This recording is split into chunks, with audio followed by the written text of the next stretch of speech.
Cette émission vous est proposée avec la participation de Pritel. Bonjour à tous et bienvenue sur Upload, le podcast qui charge votre mobile. Nous sommes en novembre 2012 et c'est l'épisode numéro 137.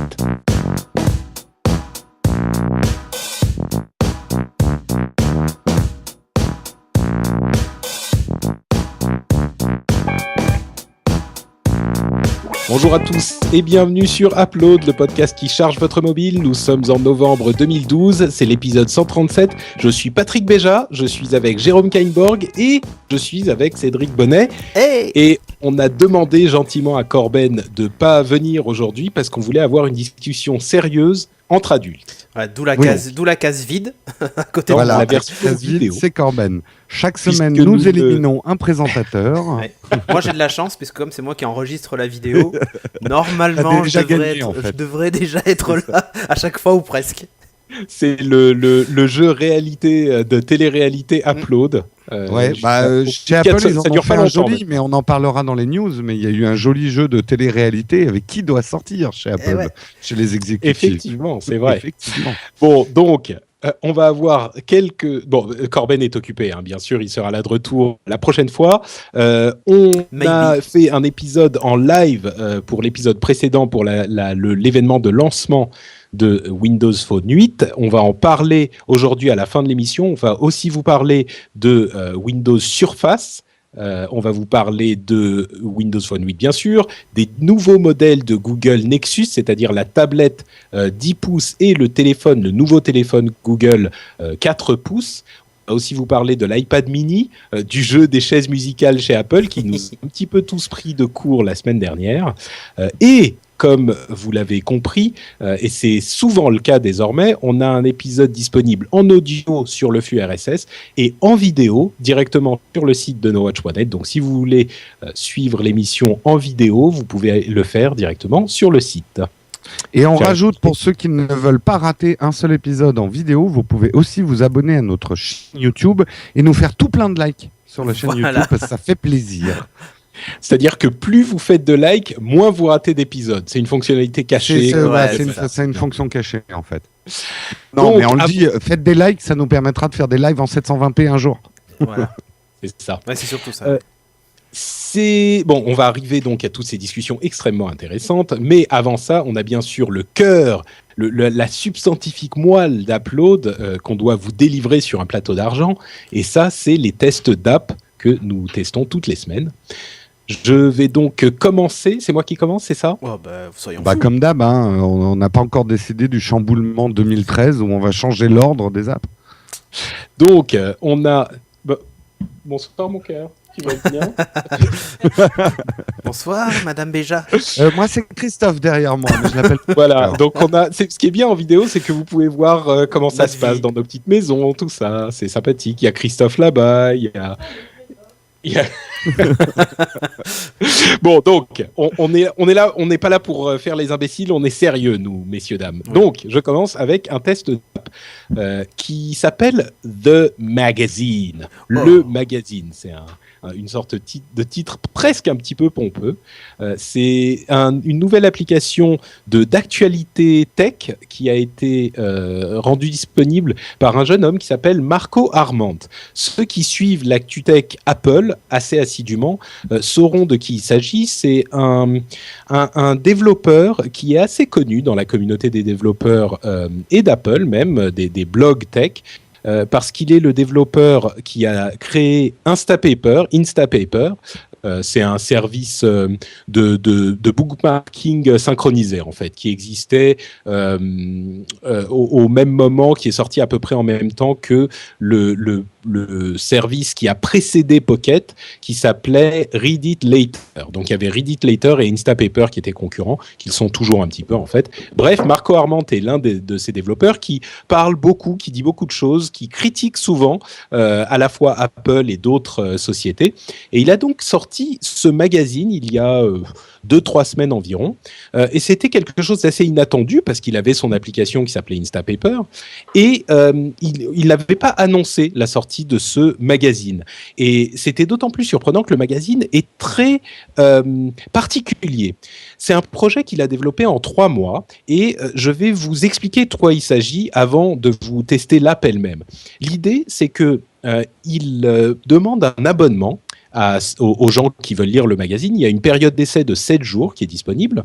Et il demande un abonnement au tarif d'aujourd'hui, c'est 1,79 € par mois. Et le magazine est disponible toutes les 2 semaines. Donc toutes les 2 semaines, il y a une nouvelle édition du magazine qui est composée de seulement 5, 6, 7 articles environ. Les articles ne sont pas extrêmement longs. Ils sont 3, 4 pages, 5 pages parfois. C'est uniquement du texte. Il n'y a pas de photos ou de vidéos ou de production chère et compliquée. C'est uniquement du texte qui est rédigé par des gens qui sont dans la sphère geek technophile pour le moment. Il veut étendre son pool d'auteurs assez vite. Et ils sont donc des articles très simples, relativement rapides à lire, assez intéressants. Ça touche à la tech, principalement, mais aussi au sujet connexe. Il parle je vais aller voir sur son site exactement ce qu'il dit. Il parle de photographie, de publication, de musique et même de café. Lui, il est même d'enfants chinois aussi dans des usines et tout ça. Sujet connexe, par exemple. Non, mais il y a vraiment des sujets qui sont pas complètement tech. Il y a une jeune femme qui s'appelle Gina Trapani, par exemple, qui est très connue dans le milieu également, qui officie sur le réseau This Week in Tech de Léo Laporte dans l'émission This Week in Google avec Jeff Jarvis. Et donc, elle a écrit un article sur son parcours pour concevoir un enfant avec sa femme. Donc, vous l'aurez compris, elle, c'est une femme et elle a une femme, donc c'est une lesbienne qui est mariée. Et donc, elle a expliqué en quelques pages, en 2-3 pages, le parcours et les émotions et tout ce qu'elle avait vécu jusqu'à la naissance de sa petite fille. Donc, c'est assez varié comme sujet. Et donc ça, c'est l'idée du magazine. Il l'a lancé au départ avec le pari de le rendre rentable au bout de 2 mois, et que si au bout de 2 mois c'était pas rentable, c'était pas grave, il arrêterait le magazine, et c'était une expérience qu'il aurait tenté. C'est presque un blog. C'est presque un blog sous une forme de magazine en fait. Oui, sur le contenu oui, presque un blog. Finalement, tu vois. Complètement. Son idée, c'est qu'il veut bien payer les auteurs, même mieux les payer que ceux qu'on les paye généralement dans la presse classique, de manière à obtenir vraiment du contenu éditorial de grande qualité. C'est donc une situation intéressante. Comme je le disais, il voulait essayer pendant 2 mois, et si c'était pas rentable, il aurait arrêté son expérience. Il s'est trouvé que, évidemment, comme souvent avec ces projets, ce type de projet, il a été rentable très très vite. En 1 semaine, il a été rentable. Donc, il a dit qu'il allait continuer.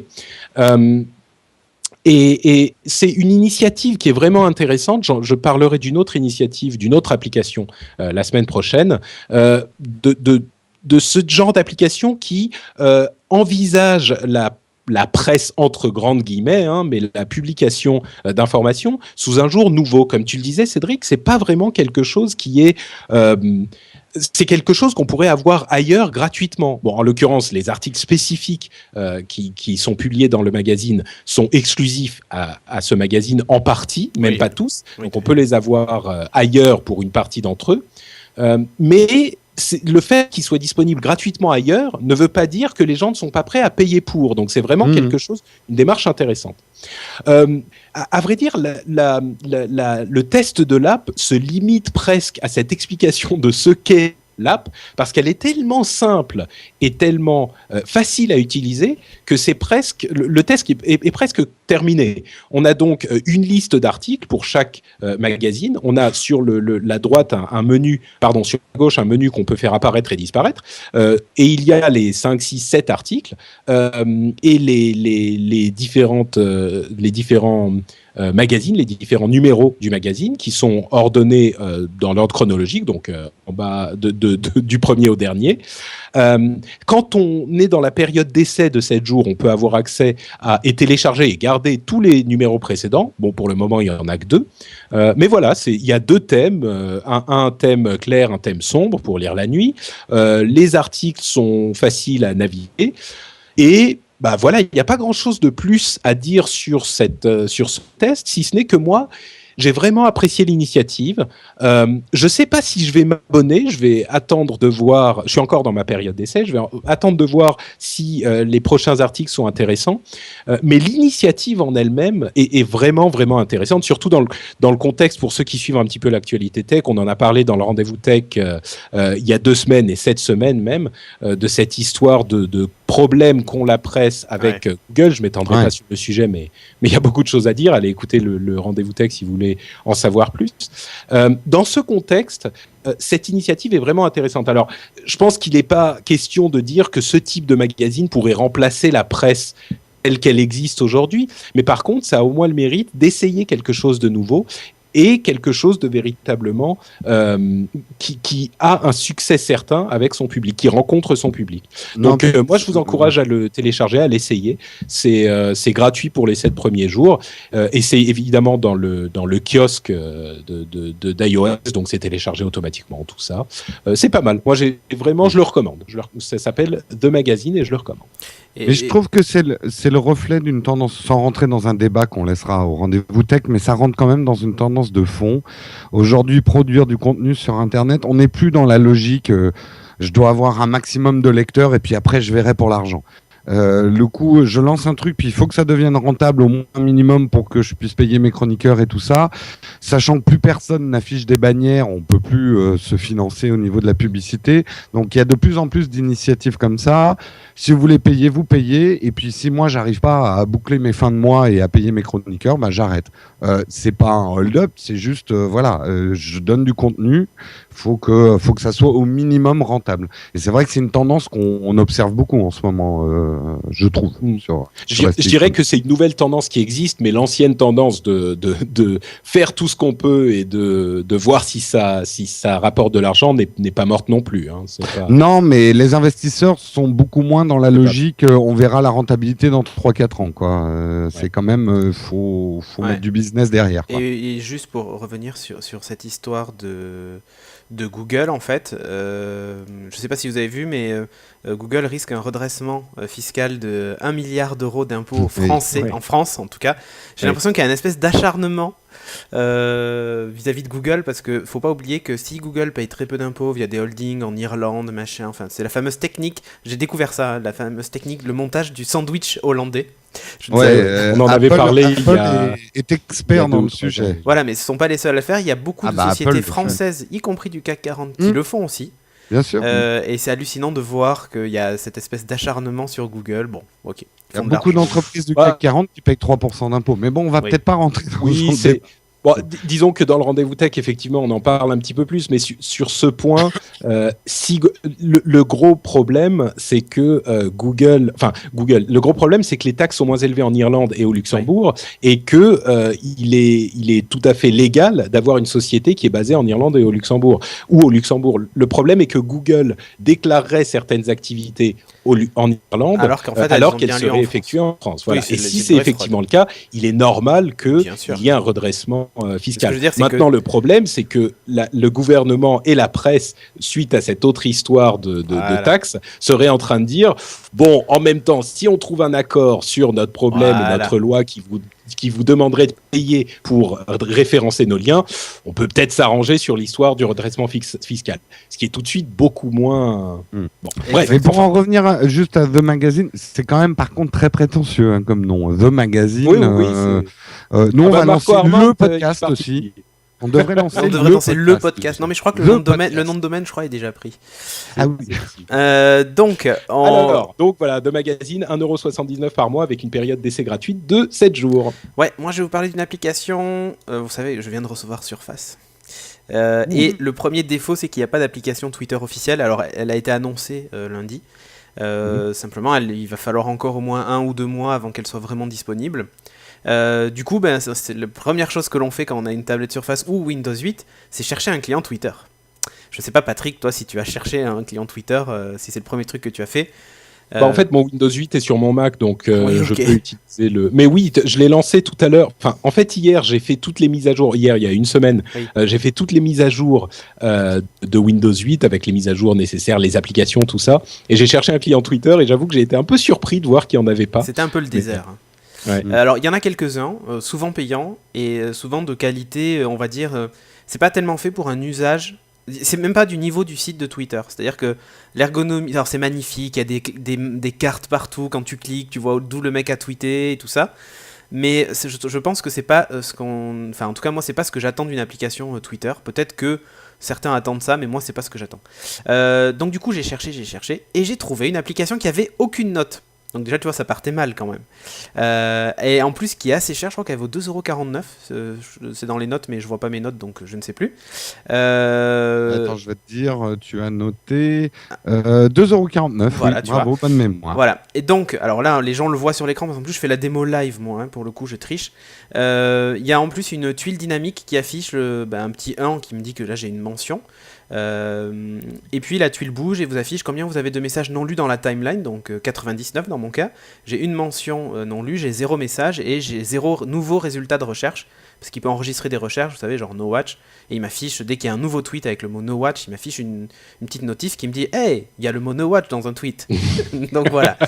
Donc je vais lancer l'application. Alors j'irai pas dans mes messages privés parce que je vais pas vous montrer mes conversations sexuelles que j'ai avec des jeunes filles sur Twitter. Je vais me Je fais contenter juste de ma une aparté. timeline. Oui. Et Cédric, je ne suis pas une jeune fille, ok? Oui, ok. Oh, pardon, c'est pas ce que. T'as remarqué que dans la colonne, quand tu mets No Watch, il y a plein de gens qui parlent du fait qu'ils sont partis de chez eux sans montre le Oui. matin. C'est ça. Qui arrivent. C'est une nouvelle tendance. C'est le hashtag j'ai pas ma montre. J'ai pas ma montre, voilà. Et ouais, donc en fait, là, vous le voyez sur l'écran pour ceux qui nous regardent en vidéo, mais je vais vous le décrire. En gros, l'idée, c'est que vous avez une application qui, bon là, est sur fond sombre. J'ai pas trouvé comment changer ça, mais à la limite, c'est pas trop grave. Et vous avez les tweets qui apparaissent dans des espèces de vignettes larges. Donc c'est pas la version carrée, hein, c'est vraiment la vignette large où vous avez la pochette, le tweet complet. Le nom de la personne qui a tweeté, enfin des infos de base, évidemment que depuis combien de temps ce tweet est affiché. Donc là par exemple j'ai un tweet, je vois qu'il y a Guillaume Delalande de LCI qu'on salue au passage qui discute avec 2020, et donc on voit que c'était il y a 5 minutes, et il y a un petit message en bas qui me dit que en fait c'est une conversation. Donc ça c'est assez cool. Donc si je clique sur ce tweet, donc j'ai le tweet qui apparaît en grand, et en bas en fait j'ai plein de tuiles qui apparaissent, et en fait c'est la conversation, et je peux slider dans la conversation en fait pour voir un peu tout ce qu'ils se sont dit, l'échange, C'est pas et mal, pour pouvoir ça. m'intégrer dans la conversation. Il y a beaucoup de perte d'espace sur cet écran là, qui est un petit peu dommage je trouve, mais ça reste propre. Et surtout efficace, parce que moi c'est ce que je cherche une appli efficace. D'ailleurs vous pouvez l'essayer parce qu'il y a évidemment une version d'essai gratuite, et j'ai pas vu quelle était la différence entre la version payante et la version d'essai. Voilà, il y a peut-être une limite dans le temps, mais en tout cas j'y suis pas arrivé. Donc voilà, vous avez toute votre timeline qui s'affiche à l'horizontale, le message le plus récent à gauche et le plus ancien à droite. Ça marche plutôt bien, il y a une petite fonction de refresh quand vous faites apparaître la petite barre de menu en bas. Poster un nouveau tweet évidemment, hein, sinon ça aurait peu de sens. Donc c'est un petit système d'onglets, donc vous avez la timeline, à droite vous avez les mentions. Et donc là vous affichez vos mentions, et vous pouvez afficher pareil les conversations, voir de quel message est issue la conversation et ce genre de choses. Donc ça marche plutôt bien. Bon là évidemment elle vient de friser, tu vois, c'est ça, c'est les aléas du direct, je vais la relancer. Et donc c'est une appli qui, on va dire, fait ce que je lui demande, c'est-à-dire elle est efficace. Et en plus elle est assez sympa, enfin je la trouve assez jolie en tout cas, mais surtout elle est efficace, c'était ça qui moi me manquait le plus. Les tweets que vous avez déjà lus apparaissent sur un fond de vignette noir, et ceux que vous n'avez pas lus c'est un fond de vignette violet en fait, enfin une espèce de bleu, le fameux bleu californien des HTC 8X, une espèce de bleu violet, enfin voilà, bref. Ça marche super bien, c'est intégré entièrement avec le moteur de recherche intégré à Windows 8. Donc quand vous faites une recherche, par exemple, là je vais chercher No Watch, je fais la démo en direct. Hop, je fais la recherche No Watch. C'est Bing le moteur de recherche Non, là c'est vraiment le moteur de recherche de Twitter. Ah donc, oui, là j'ai tapé No d'accord. Watch et je vois que les derniers messages, voyons voir, No Watch vient de tweeter le upload 136, le live du lancement de Windows Phone 8, qui a été retweeté juste après, et voilà.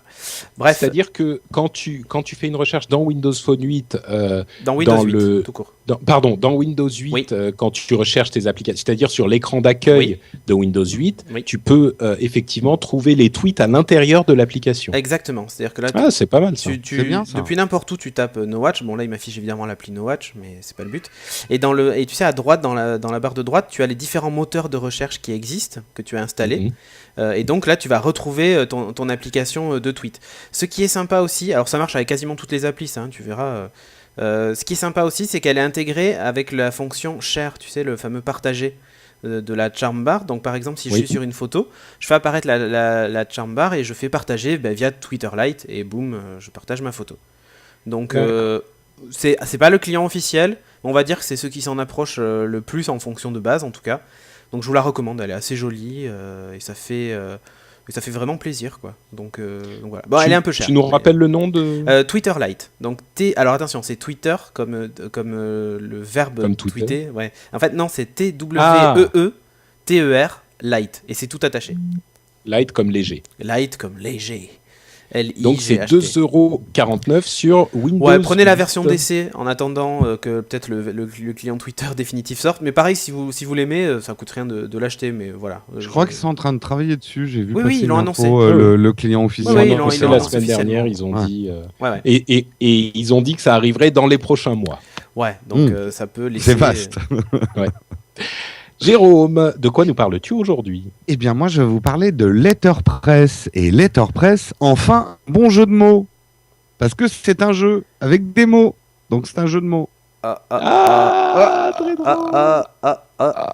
Non, ok, c'était rigolo. Bon, bref. Si. J'espère que l'appli va être plus intéressante que mon jeu de mots. Et justement, elle l'est. Parce que alors, ce qu'il faut savoir, c'est que derrière Letterpress, ce n'est pas qu'un jeu, c'est un développeur. Et ce développeur, vous ne connaissez pas son nom, mais vous le connaissez certainement. C'est Loren Brichter, qui est en fait le développeur de Tweeties, qui est devenu l'appli officielle Twitter sur iOS. Tweety, pas Tweeties. J'ai dit Tweeties, pardon, oui, j'ai mis un pluriel. Oui. C'est Tweety. C'est le développeur original en fait de l'appli Tweeties qui est déjà avant qu'elle devienne officielle d'iOS. Tweety donc. Tweety, S'il pardon. dit Tweeties, vous inquiétez pas, c'est Tweety. Ouais, non, je suis dyslexique. C'est pour ça que je joue à Letterpress justement. Donc voilà, c'est pas un petit développeur. Et là, il se lance donc dans le jeu. Il a développé quelle application avant déjà ? Tweety. Comment ? Tweety. Ah, c'est bon. Ouais. Donc, je continue. Et donc, il s'essaye au jeu. Et il a monté sa boîte, il s'essaye au jeu et c'est plutôt une réussite. Alors, très rapidement, le principe. C'est un jeu en ligne. Vous pouvez jouer que contre un adversaire, un vrai adversaire. Vous pouvez pas jouer contre votre iPhone ou votre iPad. J'ai oublié de préciser, c'est gratuit et c'est en anglais. Parce que beaucoup me reprochent de ne pas dire quand les applis sont en anglais. Là, pour l'instant, c'est qu'en anglais. Vous ne pouvez jouer qu'en ligne, que contre un adversaire humain à travers le Game Center. Mais c'est très bien intégré. Si vous n'avez pas d'amis, il vous en trouvera et vous pourrez jouer quand même très rapidement. Le principe du jeu, c'est de composer des mots et d'occuper le terrain. C'est une grille de 5 par 5 de lettres. Et donc, il faut composer des mots, chacun son tour. Et en fait, dès que vous composez des nouveaux mots avec les lettres de votre adversaire, vous lui enlevez des points. Donc, il y a vraiment un jeu de domination du terrain, de la grille. Vous pouvez jouer avec les lettres, que votre adversaire a déjà utilisées et en plus, vous lui enlevez des points. Donc, tout le jeu consiste à essayer de prendre la domination de la grille jusqu'au final. Et le final, c'est quand toutes les lettres de la grille ont été utilisées. Ça paraît simple, mais c'est un peu plus complexe que ça, surtout quand on arrive vers la fin et qu'il reste des WZ et quoique le WZ en anglais, ça va, mais il y a des formules pas faciles en anglais. Ah oui, on peut faire Wozniak déjà, WZ. Voilà. Non, t'as pas droit au nom propre. Tu n'as pas le droit de faire les mêmes mots que ton adversaire, ni les mêmes mots en y rajoutant un S ou en le conjuguant ou ce genre de choses. Donc, ça limite les possibilités sur la grille. Donc, au début, si quelqu'un a mis Tweety, on peut pas mettre Tweeties. voilà, tu peux pas mettre Tweety. Ok. Si quelqu'un a mis Tweety, bien joué. Non, mais je me rencarde. Hein, Oui, non, mais c'est important. Alors, mes applaudissements, c'est vraiment très très beau en design. On sent que c'est pas un clampin en design. Tout est fait très métro style. C'est même hallucinant parce qu'on a l'impression d'avoir une app Windows Phone sur son iPhone. Même dans l'architecture même de l'app, on est vraiment dans. Il y a plus une seule icône type iOS. On est vraiment dans quelque chose de très très très épuré. Il y a même un côté Minecraft par le côté gros pixels 8 bits des grilles de jeu. Ceux qui sont en vidéo, vous voyez de ce que je parle, mais j'essaie de le décrire pour ceux qui nous écoutent en audio. Donc les grilles aussi de 5 par 5 lettres sont assez bien composées, c'est-à-dire on sent quand même qu'ils ont mis suffisamment de lettres pour qu'il y ait pas mal de possibilités de mots. Il y a des grilles plus dures que d'autres. J'ai un mauvais souvenir d'une grille où il y avait plus de 5 S dans la grille et qui n'a pas été facile à résoudre. Déjà Tweeties, ça prend un S, donc... Voilà. On running peut gag, aussi... tout ça. Running gag, ça prend pas de S. Vous pouvez aussi choisir votre style de jeu. C'est-à-dire vous sur fond noir, sur fond jaune, enfin vous pouvez changer les couleurs de votre interface. Jouer à Street Fighter dans Letterpress, c'est possible. Non, c'est pas ça. Vous pouvez changer les couleurs en fait. C'est déjà pas mal.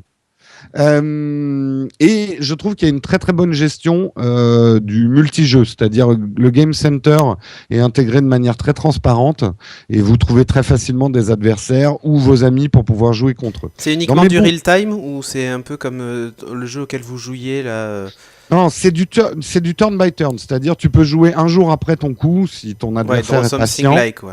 Voilà, et même si vous voulez jouer beaucoup, il faut faire 5-6 parties de front pour jouer contre plusieurs adversaires. Et donc tu fais des petites sessions d'un quart d'heure. Ça ressemble à... C'était quoi déjà le jeu de dessin Draw Something dans le style. Tu lances des défis à tes amis et puis tu joues une fois dans la journée et tu fais tous tes coups de la journée. Je l'ai moins bien dit que toi, mais c'est exactement ce que j'ai dit en fait. Voilà, c'est ça. Oui, mais c'est mon test, monsieur. Dans mes bouts, pas en français. Pour l'instant, on espère que ça a un succès phénoménal, hein, le jeu. Donc, à mon avis, ça va être très vite adapté en français dans d'autres langues. Il sera peut-être moins facile en français parce qu'on a des mots plus longs et je n'ose pas imaginer ce que ça donnera en allemand. Il faudra des grilles de 10 par 10. Ouais, mais après, il faut se tailler les doigts au taille-crayon pour pouvoir appuyer sur les cases tellement elles seront petites. Elles sont petites. Alors, l'interface, elle est très bien pensée, avec des scrollings et tout. Elle devient un peu lourde quand on commence à avoir beaucoup de jeux en cours et beaucoup de... Parce que les résultats sont au même niveau que les jeux en cours. Donc, ça fait un listing un peu long à dérouler. Et il devrait mettre une option genre éliminer tous mes anciens jeux que j'ai gagnés automatiquement. Mais elle est très belle et je suis impressionné, moi, par la fluidité de l'app. C'est très simple, mais c'est super beau, quoi. En fait, il y a même il a ajouté ce qui est très tendance en ce moment, Path le faisait, ce côté wiggle, c'est-à-dire que toutes les animations ont des légers effets de rebond. On a une impression de vectoriel sur l'ensemble et d'un truc vraiment pas lourd, léger, et c'est de la très belle interface. Hein. On sent que le mec il sait ce qu'il fait. J'ai trouvé dans les bouts aussi que les explications pour pouvoir gagner étaient pas très claires.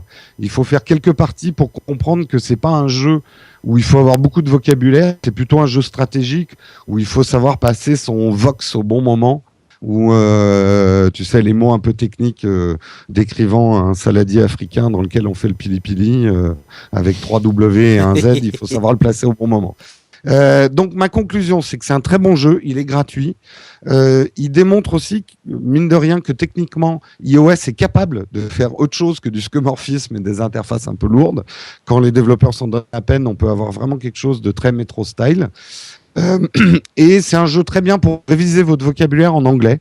Moi, ça me permet de réviser mes mots en anglais. Par contre, quand vous jouez contre un vrai anglophone qui a pas mal de vocabulaire, vous prenez des sacrés branlés quand même. Mais je pense que ça peut être un super jeu éducatif en fait. Pour les gens qui apprennent l'anglais, enfin tu sais, pour les collégiens qui apprennent l'anglais, tout ça, ça peut être intéressant. Oui, mais alors jouer contre ses amis français. Parce que oui, sinon, voilà. voilà, il faut jouer contre tes amis français. C'est ça. Parce que surtout sur des jeux courts, surtout que j'ai l'impression que le dictionnaire accepte. Moi, j'ai réussi à mettre waza dedans, tu vois, donc il accepte des expressions un peu modernes. Voilà. Mais c'est fun, c'est très fun à jouer. Et c'est Est-ce de la qu'il très bonne accepte interface. swag? Parce qu'en fait, c'est ça la vraie question. Le swag. Le swag? C'est quoi le swag? Ah, Patrick, tu es déjà trop vieux. Ah, Patrick. Ah oui. Faut sortir de ta cuisine, Patrick. Bah, c'est difficile.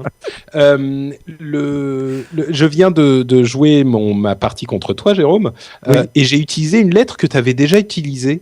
Comment se fait tu m'as enlevé un point, justement. Voilà. Ah, d'accord. Et alors, tu peux protéger certaines lettres pour pas que l'autre puisse jouer avec, en les entourant avec d'autres lettres. Ah, ok, oui, vraiment parce un que là, jeu j'aurais dû t'enlever facile plus du de terrain, points, en fait. D'accord. Si, Ok. toi, tu as gagné des points et en plus, tu m'en as enlevé. Donc, c'est Mais assez ça se putassier. termine. Mais ça se termine jamais si on peut Si, utiliser parce les lettres. que si tu gagnes quand tout est rempli.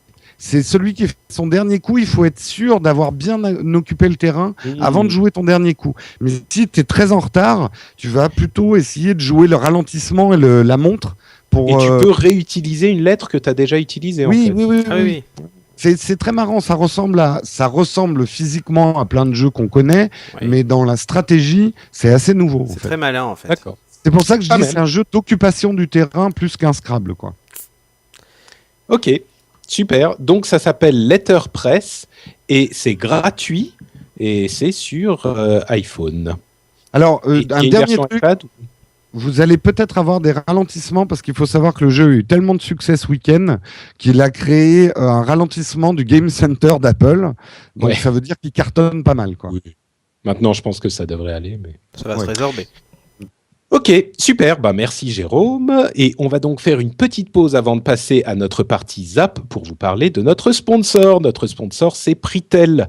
Vous connaissez Pritel puisqu'on vous en a déjà parlé un petit peu, mais on va en remettre une couche puisque Pritel est un MVNO exceptionnel. Un MVNO donc qui est un fournisseur de services mobiles, de téléphonie mobile, qui est sur le réseau de SFR, mais avec une philosophie complètement différente. C'est la philosophie du forfait ajustable. Leur forfait ajustable classique, entre guillemets, s'appelle le modulo, c'est-à-dire qu'il va vous permettre de choisir, vous n'avez même pas besoin de choisir en fait le type de forfait que vous voulez, il va simplement vous facturer la somme qui correspond à votre usage. Si vous utilisez beaucoup votre téléphone un mois, eh bien, vous allez payer plus. Si vous utilisez très peu votre téléphone un autre mois, vous allez payer beaucoup moins. Et ça veut dire que vous n'avez pas besoin, d'une part, d'essayer de deviner de quel type de forfait vous aurez besoin d'un mois sur l'autre. Et ça n'est pas non plus un type de forfait qui va sauter d'une tranche à l'autre quand vous avez dépassé votre forfait d'un mois sur l'autre. Là, il se contente simplement de vous facturer ce que vous avez utilisé. Donc c'est simple, c'est clair, et vous n'avez pas de mauvaise surprise. Il y a certaines personnes qui nous ont dit que la portion donnée de ce forfait modulo ne correspondait pas à leur usage parce qu'elle était un petit peu trop faible. On est à 1 giga d'usage de fair use. Moi, je les si fais ne- pas, en tout cas, les 1 giga. Oui, à vrai dire, moi je l'ai fait. Il y a, je l'ai il y a- fait il y a jamais. beaucoup de gens qui croient qu'on a besoin d'énormément de data, mais parfois, enfin, il faut regarder ce qu'on consomme, en fait. Maximum, Donc, j'ai c'est fait ça. 800 mégas pendant mes vacances, mais c'est tout, quoi. C'est ça, mais ça dépend de son usage. Il y a des gens Oui, qui oui. vont peut-être l'utiliser pour Ah aller oui, oui. sur YouTube. Et donc, en l'occurrence, vous vous en souvenez, on vous a demandé d'aller répondre à un questionnaire pour le bénéfice de Pritel qui voulait apprendre à vous connaître, vous les hyper connectés, les geeks qui écoutaient Upload. Et comme on vous le disait, c'était pour une raison précise, c'est qu'ils veulent créer un nouveau type de forfait qui serait spécifiquement targeté pour les gens qui utilisent beaucoup leur forfait de données. Donc, jusqu'à ce que ce forfait arrive, donc il devrait arriver bientôt, hein, on espère, mais jusqu'à ce qu'il arrive, il existe toujours le forfait modulo classique qui pourra peut-être vous convenir. J'oublie de dire quelque chose d'extrêmement important, c'est qu'en répondant à ce questionnaire, vous aviez la chance de gagner un Samsung Galaxy S3 et qu'il a été gagné par François d'Annecy, qui a Que répondu l'on au questionnaire. Donc, félicite. merci et bravo à lui. Et donc, je disais, avant que n'arrive ce nouveau forfait, vous vous dites, peut-être qu'il y a des choses intéressantes chez Pritel pour moi, tout de même. Et là, je vous dis, mais oui, tout à fait, puisqu'il y a, par exemple, cette possibilité chez Pritel d'avoir, de recycler votre téléphone et d'acquérir des téléphones recyclés. C'est-à-dire que, par exemple, un iPhone 4 reconditionné sera disponible pour 299 €, ce qui est un prix extrêmement intéressant, tout comme le Galaxy S2 disponible pour 275 €. Ce sont des bons prix pour le marché, pour les téléphones reconditionnés. Et en plus, vous avez une garantie de 6 mois, contrairement aux 3 mois qu'on a habituellement sur ce type de produit. Et en plus de ça, je vous disais que vous pouviez recycler les appareils que vous avez. C'est-à-dire que si vous avez un appareil dont vous ne voulez plus et que vous voulez faire des économies sur vos prochaines factures Pritel, vous pouvez revendre votre téléphone à Pritel et la somme se transformera en avoir sur vos futures factures. Donc vous pouvez encore plus économiser de sous pour si vous êtes dans un moment où vous en avez besoin. Donc voilà, ça fait pas mal de choses à retenir. Ça permet même donc, de s'acheter un Windows Phone 8 qui serait pas en vente par exemple sur le site Pritel ailleurs et de pas avoir son forfait de téléphone à payer pendant ce temps, tu vois. Par exemple. Oui, sauf que là, en fait, quand tu revends, il faut être déjà chez Pritel Oui, et ça mais se c'est ce que je transforme en fait. Ah oui, sur ta facture. Tu Ah payes oui, pas oui, ton forfait, du coup tu peux te permettre peut-être d'aller te payer un téléphone, tu vois. Tout à fait. Exactement. Donc vous vendez votre téléphone à Pritel et vous payez plus votre facture pendant quelques temps. Et moi, je tease donc- un peu parce que, juste pour Oui. terminer, il y a beaucoup de choses qui vont arriver fin d'année et début 2013 chez Pritel. Donc, suivez bien ce qui va se passer. Ouais. Donc on remercie Pritel, on vous encourage à aller voir chez eux et on continue pour la suite de l'émission avec nos apps. C'est bien ça. Et oui, c'est ça. Tout à fait. Qu'est-ce que je voulais dire? Je voulais parler d'une application qui allait très très bien. Cette application, elle s'appelle Manga Camera. Manga Camera, comme son nom l'indique un petit peu, c'est une application qui va vous permettre de prendre des photos de vous et de les transformer en manga. Oh, yeah.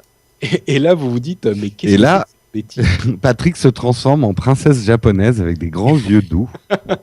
Ah non, lui il est plus dans les mangas d'action, tu vois, il est en mode Oui, non, mais c'est ça. en mode shonen. Il fait des pompes, tu sais, avec des grands éclatés orange derrière C'est lui. ça. Donc en fait, c'est un filtre, un filtre avec différentes variations sur ces filtres qui vous permettent de passer en noir et blanc, de faire en fait des dégradés de gris et des petits pointillés pour faire les gris, comme c'est le cas dans les mangas à bon marché. Et en plus, ça ajoute des caractères japonais, des kanji, Et c'est des super, kanas, des enfin, choses comme je ça. trouve que le rendu est vraiment top, hein. Et ben c'est ça qui m'a surpris C'est en bluffant. fait. C'est assez bien foutu. Les résultats sont pas toujours très bons et franchement l'application ne sert pas énormément. Mais s'il fallait que des applications qui servent, je crois qu'on n'aurait plus Oui, on n'aurait plus rien à de tester. choses à dire dans Upload.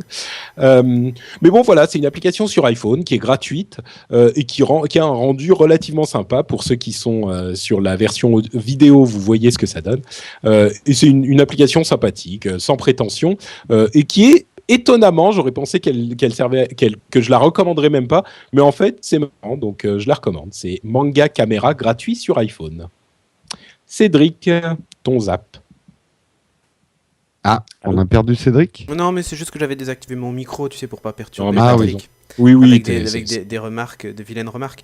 Donc du coup, moi, je vais vous parler d'une application qui s'appelle Voyage SNCF, c'est très original, qui coûte 0 €, mais pour vous montrer qu'il y a des applis utiles quand même qui débarquent sur Windows 8. Alors évidemment, c'est beaucoup plus sympa à la tablette, je pense parce qu'une appli de bureau Voyage SNCF, je ne vois pas trop l'intérêt vu qu'il y a le site web et qu'on peut très bien commander dessus. Là, l'intérêt, donc évidemment, vous pouvez faire des réservations de billets avec tout un tas d'options et tout ça. Alors, interface métro, super magnifique, fantastique. Il gère même les cartes d'abonnement et les cartes de fidélité. Donc ça, c'est plutôt cool. Moi, j'ai fait ma réservation, par exemple, pour monter à Paris Games Week, que l'on voit d'ailleurs, puisqu'on peut ajouter ses billets de train et du coup, on retrouve ses billets. Donc j'ai fait la réservation via cette application. On peut retirer ensuite son billet soit avec sa carte bleue dans les gares, soit on choisit le mode billet électronique et auquel cas on n'a pas besoin il suffit juste de l'imprimer. C'est assez bien fait en plus, il y a une partie promo que je trouve assez sympa. avec des prix super bas, mais surtout les réservations se font en quelques clics et l'application est magnifique, elle est super fluide. D'habitude je dis rarement du bien de la SNCF, mais là je dois reconnaître qu'en fait il y a rien de, enfin il y a comment dire, j'ai Il n'y a trouvé rien aucun à défaut. redire sur le. J'ai trouvé aucun défaut et voilà, et ça marche super bien. Donc voilà, vous passez votre commande, le flux de commande est assez simple, elle est belle. Si vous prenez souvent le train, vous pouvez éventuellement faire vos réservations direct depuis votre tablette, ça marche bien, enfin voilà quoi. D'accord. C'est tout ce Donc que c'est j'avais. Voyage SNCF Oui. sur Windows 8. Très bien. Exactement. Et c'est gratuit en plus. Et c'est gratuit, ça Parfait. fonctionne sur RT et sur Windows classique, mais justement les apps que Bien je vais sûr. tester, ce sera souvent des universels, on va dire, pour que ça marche partout. Forcément. Merci Cédric. Jérôme. Alors moi j'ai testé pour vous, ça s'apparente un peu à ce que tu as testé toi Patrick, ça s'appelle Photofiti. Par contre c'est à 1,79€ et c'est sur l'iPhone, je crois pas qu'il y ait de version iPad. Et alors ce que ça va vous permettre de faire, ça va vous permettre de faire des tags avec vos photos. Donc ça vous permet en fait de choisir le type de mur sur lequel vous voulez faire des tags et ça va transformer une de vos photos en prenant les nuances de gris en pochoir. Et après, vous prenez des bombes de différentes couleurs et vous allez pouvoir pocher cette photo sur un mur, sur une feuille de papier. Ceux qui sont en vidéo voient les exemples dans Ah, mais ça rend pas mal aussi. Hein. Mais alors voilà, c'est ce que je voulais dire. C'est un peu cher, mais je suis pour étonné, quelqu'un qui est en train de faire un logo et qui veut ce rendu un peu tag, ça peut être utile. Et j'ai trouvé qu'il y avait pas mal de contrôle. On pouvait vraiment contrôler les nuances de gris de sa photo pour obtenir un résultat assez optimum. Et ça peut donner des résultats assez sympas. Le seul truc que j'ai trouvé dommage, c'est qu'on puisse pas avoir autre chose que des murs ou des feuilles de papier en fond. J'aurais une option où j'ai juste un fond blanc. Justement pour le pouvoir top, ça serait que faire tu un puisses logo. utiliser ta propre photo de mur. Genre chez toi, tu fais une photo de ton salon. non mais tu rigoles. Exactement. Et tu places, Ouais, et tu places un c'est tag. pas mal. Ça peut Ah être bah rigolo. oui, c'est comme dans les jeux vidéo où tu peux taguer ton insigne. Eh ouais. Mais non, les résultats sont assez bons et c'est assez fun. Au début, je me suis dit 1,79 pour ça. Et puis finalement, ça les vaut. On s'amuse pas mal avec et ça donne des résultats intéressants. Si vous êtes un fan d'Instagram, ça vous donnera quelques photos, quelques illustrations intéressantes à mettre sur votre flux Instagram. Voilà. Super, donc ça s'appelle Photofiti comme graffiti mais avec photo et c'est Photoffiti sur iPhone. Merci Jérôme. Et donc Bien. on conclut la partie où on teste des apps et là on va passer à une grosse partie news. Donc Grosse partie news. Je le fais en si allemand. C'est pour ça. si les grosses On aurait parties dit une contrepétrie. ouais, un petit peu. Ouais. C'était fait exprès. Hein. D'accord. Donc une grosse partie news.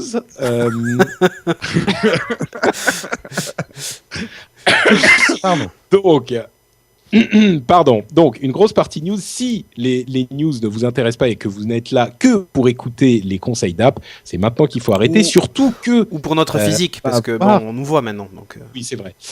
C'est surtout qu'on va avoir quand même pas mal de choses à dire. On risque d'avoir des discussions un tout petit peu agitées. non. En même temps, non, je pense. Bon, enfin, on va essayer d'être tranquille quand même. Mais en même temps, on va introduire une nouvelle fonctionnalité d'Upload. C'est la nouvelle version d'Upload. Il y a un nouveau pouvoir donné aux animateurs qui s'appelle comment j'avais appelé ça ? Le martifouet à clous. Non, ça c'était les. Non, c'est pas ça. Non, c'est presque ça. C'est le pouvoir du fouet de Patrick, c'est ça ? Voilà, c'est ça. Oui. Donc en fait, C'est très marketing comme nom. Vous l'avez noté. oui, Hein, oui, le fouet de Patrick. Non, mais on pourra ensuite, tu sais, faire des produits dérivés, tu vois. La Patrick, comme une trick. Comme une trick, Non, mais- exactement. Pour les gens qui veulent faire des grosses parties news, ils pourront utiliser le fouet Avec party. des tricks. Ah, voilà, c'est la note trick. Donc, qu'est-ce que c'est que ce fouet de Patrick ? C'est que quand l'un des animateurs... On a remarqué que parfois, on s'éternisait quand même sur des discussions. Hop, qui j'invoque devenaient le pouvoir du fouet de Patrick. Tu t'éternises là, Patrick. Bouclier, qui tournent. Non, mais c'est c'est surtout qu'elle commençait à tourner en rond. Et qu'on finissait par répéter les mêmes choses. Et c'était pas forcément les discussions les plus constructives qui soient. Mais nous, quand on est en train de le dire, d'avoir ces discussions, on s'en rend pas forcément compte. Heureusement, on n'est pas seul à parler dans cette émission. Il y a d'autres animateurs, certains qui sont en train de soupirer dans leur coin et qui disent bon, là, ça devient infernal. Il faudrait qu'on arrête. À ce moment, ils peuvent dire top. J'invoque le pouvoir du fouet de Patrick. Ça tue pas complètement la conversation, mais il faut que ça tue l'animateur. Voilà. Les participants résument leur pensée en une ou deux phrases et à partir de là, on clôt la discussion et on passe à la discussion suivante. Censure. C'est ça. Non mais c'est ça. C'est un pouvoir de censure absolu, le fouet de Patrick. Donc ouais. Je sens que ça va mal se passer cette histoire. Il y aura peut-être des contre-fouets aussi. On sait pas. Oui, il y aura les petits. Non mais ça veut dire qu'il faut simplement résumer. Oui, il faut y aller vite. Son idée. On a compris. Vas-y, allez. Le fouet de Patrick. D'accord. Mais on peut le faire qu'une seule fois. Mais un veto, ça doit être voté normalement parce que là, c'est une minorité qui met le fouet. Ah oui, mais c'est ça c'est pas grave. Allez, on enchaîne. Allez, on enchaîne. On tourne en rond là. Allez.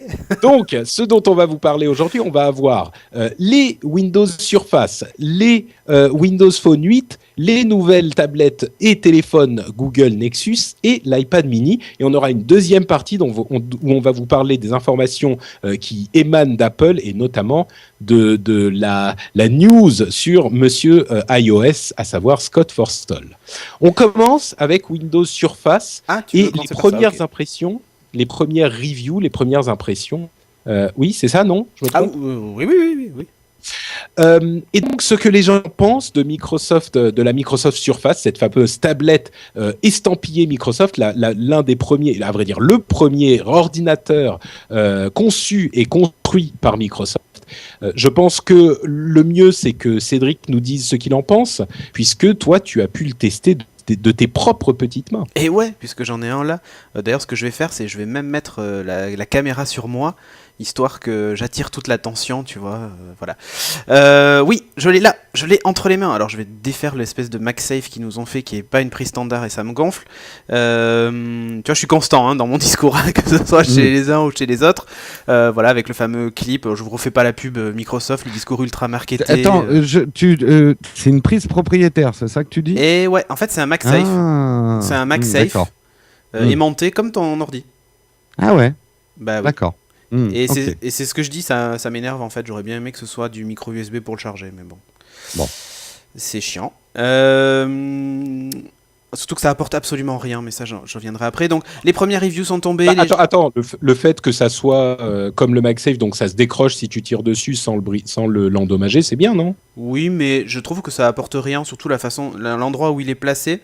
Et l'aimant est vraiment costaud, donc je pense que si tu tires dessus, la tablette n'étant pas un ordinateur, elle va s'envoler. Surtout quand elle est pas à plat. Quand elle est vraiment sur son pied, il y a très peu de surface de contact, donc je pense qu'elle va s'envoler quand même. Donc bon, voilà, intérêt pour moi 0, mais bon, passons. Ça faisait classe, ça faisait Apple, donc je pense que ça doit être le motif numéro 1 pour lequel ils l'ont intégré. Dans l'ensemble, les premières reviews sont tombées, alors il y a des gens qui l'ont trouvé bien plutôt, et des gens qui l'ont pas aimé. Ou moins. Ce qui est surtout reproché à la tablette dans un premier temps, c'est son manque de réactivité sur certaines applications. Alors, c'est vrai, je l'ai noté sur la mienne, mais alors, j'ai compris pourquoi. Alors déjà, j'avais pas mis à jour l'Office. La première fois que je l'ai essayé, je pensais qu'il s'était mis à jour, mais il n'était pas à jour. Après la mise à jour, l'Office fonctionne bien et j'ai pas de retard de frappe. Sauf dans un cas, c'est quand j'ai d'autres applications en multitâche derrière qui consomment vraiment. Et l'exemple type, c'est que j'ai lancé Xbox Music qui m'a téléchargé 367 morceaux de musique qui étaient aussi sur mon ordinateur. Donc forcément, pendant qu'il est téléchargé, le processeur était utilisé à plus de 50%. Et en plus de ça, j'avais le Twitter qui tournait derrière et tout ça. Et donc le multitâche fait que, par moment, il y a des vrais gros ralentissements. Alors par contre, j'ai pas rencontré les problèmes que certains ont eu, du genre quand j'ouvre les mails, ça met 50 secondes avant de s'afficher et tout ça. Ça, je l'ai pas. Je pense que ça doit venir plutôt soit la quantité de mails, et encore, j'en ai vraiment beaucoup. Et surtout que je synchronise la totalité, tu vois. Je fais pas juste le dernier mois ou la dernière semaine ou ce genre de truc. Je l'ai pas spécialement noté. Bon, voilà. Après, tous sont unanimes sur une chose, c'est la qualité de fabrication de l'appareil. Clairement, c'est un super beau produit, c'est super quali. J'ai noté quelques défauts quand même. Et moi, le premier défaut que j'ai, c'est qu'en fait, j'ai une poignée de pixels morts, mais pas qu'un, hein, c'est vraiment une poignée de pixels morts tout en bas à gauche sur ma tablette. La dernière ligne du bas, celle qui est vraiment tout en bas, j'ai quelques pixels morts. Alors évidemment, sur un fond, comme la plupart du temps l'interface est foncée, je les vois pas. Mais quand j'ai ouvert une application, l'application People, donc l'application Jean, hein, les contacts, bah oui, c'est ça en fait. C'est pas l'application qui montre, comment elle s'appelle, Jessica Alba et tout ça. Non, c'est pas celle-là. Sur cette application, le fond est blanc. Et là, je me suis dit, tiens, c'est bizarre, il y a un bug sur l'appli. Et non, c'est pas un bug, Coco. En fait, c'est carrément qu'il y a des pixels morts. Alors, je vais le montrer à l'écran, mais je pense que ça va pas se voir avec la webcam. Mais c'est ici en bas. Alors, j'ai fait quelques photos, peut-être qu'on les intégrera. Ça se voit à peine, mais si tu veux, l'interface étant tellement carrée et slick, tu te dis tiens c'est bizarre, il y a un effet papier déchiré en bas à gauche de l'écran, c'est bizarre. Une seconde de silence pour les pixels morts de Cédric. Non, mais je vais la faire changer, mais le problème c'est que je vais encore attendre un mois avant d'en recevoir une. Bon, ça va être un c'est peu pénible. Disons que c'est toujours frustrant et c'est vrai que les pixels morts c'est plus vraiment, je crois, quelque chose qui est vraiment d'actualité. Mais ce sont des choses qui arrivent, quoi. Du moment où ils te la changent. Je sais pas encore, parce que voilà. Mais bon, dans l'ensemble, ça marche bien. Dedans, j'ai mis une carte mémoire de 64 Go, donc pour le stockage et tout. Et c'est là que les Athéniens s'atteignirent. C'est-à-dire que j'ai voulu. Quand il a téléchargé ces 365 morceaux de musique, je me suis dit, c'est cool, il les met sur la carte mémoire. Non. Il les copie sur la mémoire interne de l'appareil, qui déjà de base fait 32 Go, mais il n'y a que 18 Go de disponible, une vingtaine de gigas de disponible. Et je me suis retrouvé avec tous les morceaux de musique dessus. Je dis mais c'est quoi cette blague ? J'ai installé une carte mémoire, pourquoi il le fait pas ? Tout simplement parce qu'en fait il fonctionne exactement comme l'OS de bureau avec ce système de bibliothèque. Et par défaut, la bibliothèque elle est sur C. Donc par défaut, il va mettre tous les films, tous les trucs que tu télécharges sur C. Alors là, la manip, elle est franchement pas faite pour monsieur tout le monde ou madame Michu. Et c'est là où je trouve que le bas blesse. C'est-à-dire que il détecte qu'une carte mémoire est dedans, mais il n'est pas foutu d'aller me copier la musique dessus. Et il n'y a aucune option dans l'interface Xbox Music pour copier la musique sur la carte mémoire. Aucune. À aucun endroit. Pour le faire, et là on rentre dans des manips, encore une fois pas données pour tout le monde, il faut créer un espèce de disque virtuel.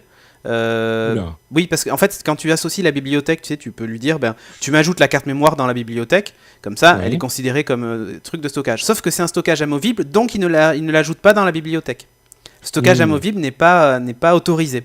Donc, il a fallu que je fasse une petite bidouille. Alors, c'est pas de base de registre et tout ça, c'est assez simple à faire, hein, mais c'est franchement pas à la portée de tout le monde. Du coup, maintenant, c'est bon, il me stocke tout comme il faut sur même mes documents, mes photos et tout ça, il me met tout sur la carte mémoire. Mais franchement, je trouve ça naze. Oui, tu voudrais qu'ils mettent les données sur la carte mémoire et uniquement les programmes sur la mémoire interne. Voilà, ce qui semble logique. Et je trouve naze qu'un appareil qui se vante d'avoir une carte micro SD, elle l'utilise pas. Enfin, t'es obligé de bidouiller. C'est pas qu'il l'utilise pas, mais tu peux toi sauver tes documents, tu peux choisir où tu les sauves. Non, pire que ça. Si je copie des morceaux de musique sur la carte mémoire et que j'ai pas fait cette manip, Xbox Music ne les voit pas. Ah oui, d'accord. Parce qu'il se base uniquement sur la bibliothèque. Il ne les voit pas. Je suis obligé de passer par un player alternatif pour aller voir sur ma carte. C'est pas bon, ça. Ouais, effectivement. Est-ce que tu as accès à ta musique dans le cloud par Xbox Music ? Est-ce que tu peux la streamer aussi ? Oui, bien entendu. Et même, ça va même plus loin que ça. C'est-à-dire que toutes mes playlists sont configurées automatiquement. Et si j'ajoute un morceau de musique sur mon ordinateur, il va le mettre aussi sur ma tablette. Et ça, je dois dire que c'est hyper réactif. J'imagine que l'idée, c'est que tu es connecté en Wi-Fi et que tu peux écouter ta musique. Voilà, mais tu es dans le train, tu n'es pas en Wi-Fi, elle n'est pas 3G, donc tu te brosses. Du coup, voilà, l'idée de base, c'est vraiment que je trouve que la gestion de la carte mémoire est une vraie catastrophe. Et j'attends. Alors, une mise à jour logicielle réglera le problème, mais. Dommage pour le lancement. Dommage. Mais ça, c'est un aspect. C'est un aspect quand même qui est assez spécifique de l'utilisation, qui est gênant, mais qui est pas. Je veux dire, d'une manière générale, est-ce que tu trouves que la tablette. Mais non, mais sinon, ça sert à rien. Franchement, je l'ai utilisé en ayant mis ma carte mémoire pendant 2 heures. J'ai regardé combien il me restait de place sur la carte mémoire après ces 2 heures. Elle était vide. Pour moi, c'est pas un petit problème. C'est un vrai gros problème. C'est pas un petit problème, là, que les choses soient claires. Sinon, dans l'ensemble, elle est moi, je la trouve super active. Sauf, tu vois, quand j'ai eu ce cas typique, même pendant la mise à jour de Office, qui a duré un petit moment, parce que 800 mégas pour mettre à jour Office en version finale, dès que j'allais dans mes mails et tout ça, je sentais que de temps en temps, il y avait un petit lag. Mais une fois que toutes ces mises à jour de départ et toutes ces synchros de départ, parce que faut pas oublier que là, tu vois, il m'a synchronisé tous mes contacts, Skype, Google, Facebook, Twitter et tout. pendant les premières minutes, et c'est dommage parce que c'est la première impression, tu sens que la tablette, elle est en train de travailler, quoi. Sauf qu'elle te l'indique nulle part, donc tu ne le sais pas. Tu es obligé de lancer le gestionnaire de tâches à l'ancienne sur le bureau pour éventuellement voir qu'il se passe un truc. Donc parce que c'est ce que j'ai fait, tu vois, en me disant, tiens, c'est bizarre, par moment j'ai des ralentissements. C'est pas ultra user-friendly. Mais d'un autre côté, Microsoft se targue de dire que c'est plus qu'une tablette, c'est presque un ordinateur. C'est vrai que pour le coup, là, on retrouve du coup de la personnalisation. Ce que je regrette, c'est d'avoir à le faire, mais ce que j'aime, c'est de pouvoir le faire. Tu vois. mais non, mais tu vois, c'est à double tranchant. C'est toujours l'équilibre qui est difficile à trouver. Voilà, ce que je me dis, c'est juste que Surface RT, je la voyais plus pour ma mère et Pro pour moi. Et en fait, je me rends compte que Surface RT, bah, ça va fonctionner pour ma mère. Mais quand elle va mettre sa carte mémoire et qu'elle va voir qu'en fait, ça copie pas les morceaux de musique dessus et tout ça. Disons que ça ira pour nos parents, mais ça promet des appels téléphoniques un peu longs, quoi. Ouais, je pense que.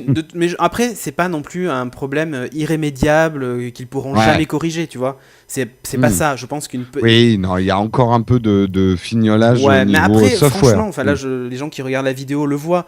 Tout est instantané. Le switch entre applications est instantané. Là, je switch entre toutes les apps dont j'ai fait la démo. Ça va super vite. Même je retourne sur le bureau. Enfin bon. Donc t'en es satisfait quand même de l'appareil ? Mais pour le moment, j'en suis pleinement satisfait. Je veux voir quand même en termes d'autonomie ce que ça donne, mais les premiers retours sont très positifs sur ça. Donc voilà, je me fais pas d'illusions. Le souci que j'ai, c'est que j'ai pas encore reçu le clavier, donc je peux pas donner mon avis sur le touch cover. Je l'aurai que dans 1 ou 2 semaines. Ça, c'est le gros problème de gestion de logistique. Mais j'en ai déjà parlé sur mon blog. Les problèmes de Microsoft sur la gestion de logistique qui sont dramatiques. Franchement, ça respire la qualité. Quand tu la vois, elle est super fine. Tu vois, je l'avais à côté d'un iPad. C'est aussi fin, quoi. Et l'écran 16 neuvième, ça peut dérouter certains. Moi, j'avoue que c'est ce que j'attendais. Donc, du coup, j'en suis très satisfait. Il y a un système de clavier en plus qui est prévu exprès, tu vois, pour pas se retrouver avec l'impossibilité d'appuyer sur les touches qui sont au milieu du clavier. T'as le clavier en fait qui s'écarte légèrement en deux et qui te permet justement de taper facilement. Bon, en termes d'ergonomie, j'ai pas noté, tu vois, de trucs dramatiques. J'ai adoré la synchro automatique. J'ai changé mon fond d'écran, ça l'a changé direct sur mon PC. Enfin, c'est hyper cool. Ces synchros là sont juste hyper cool.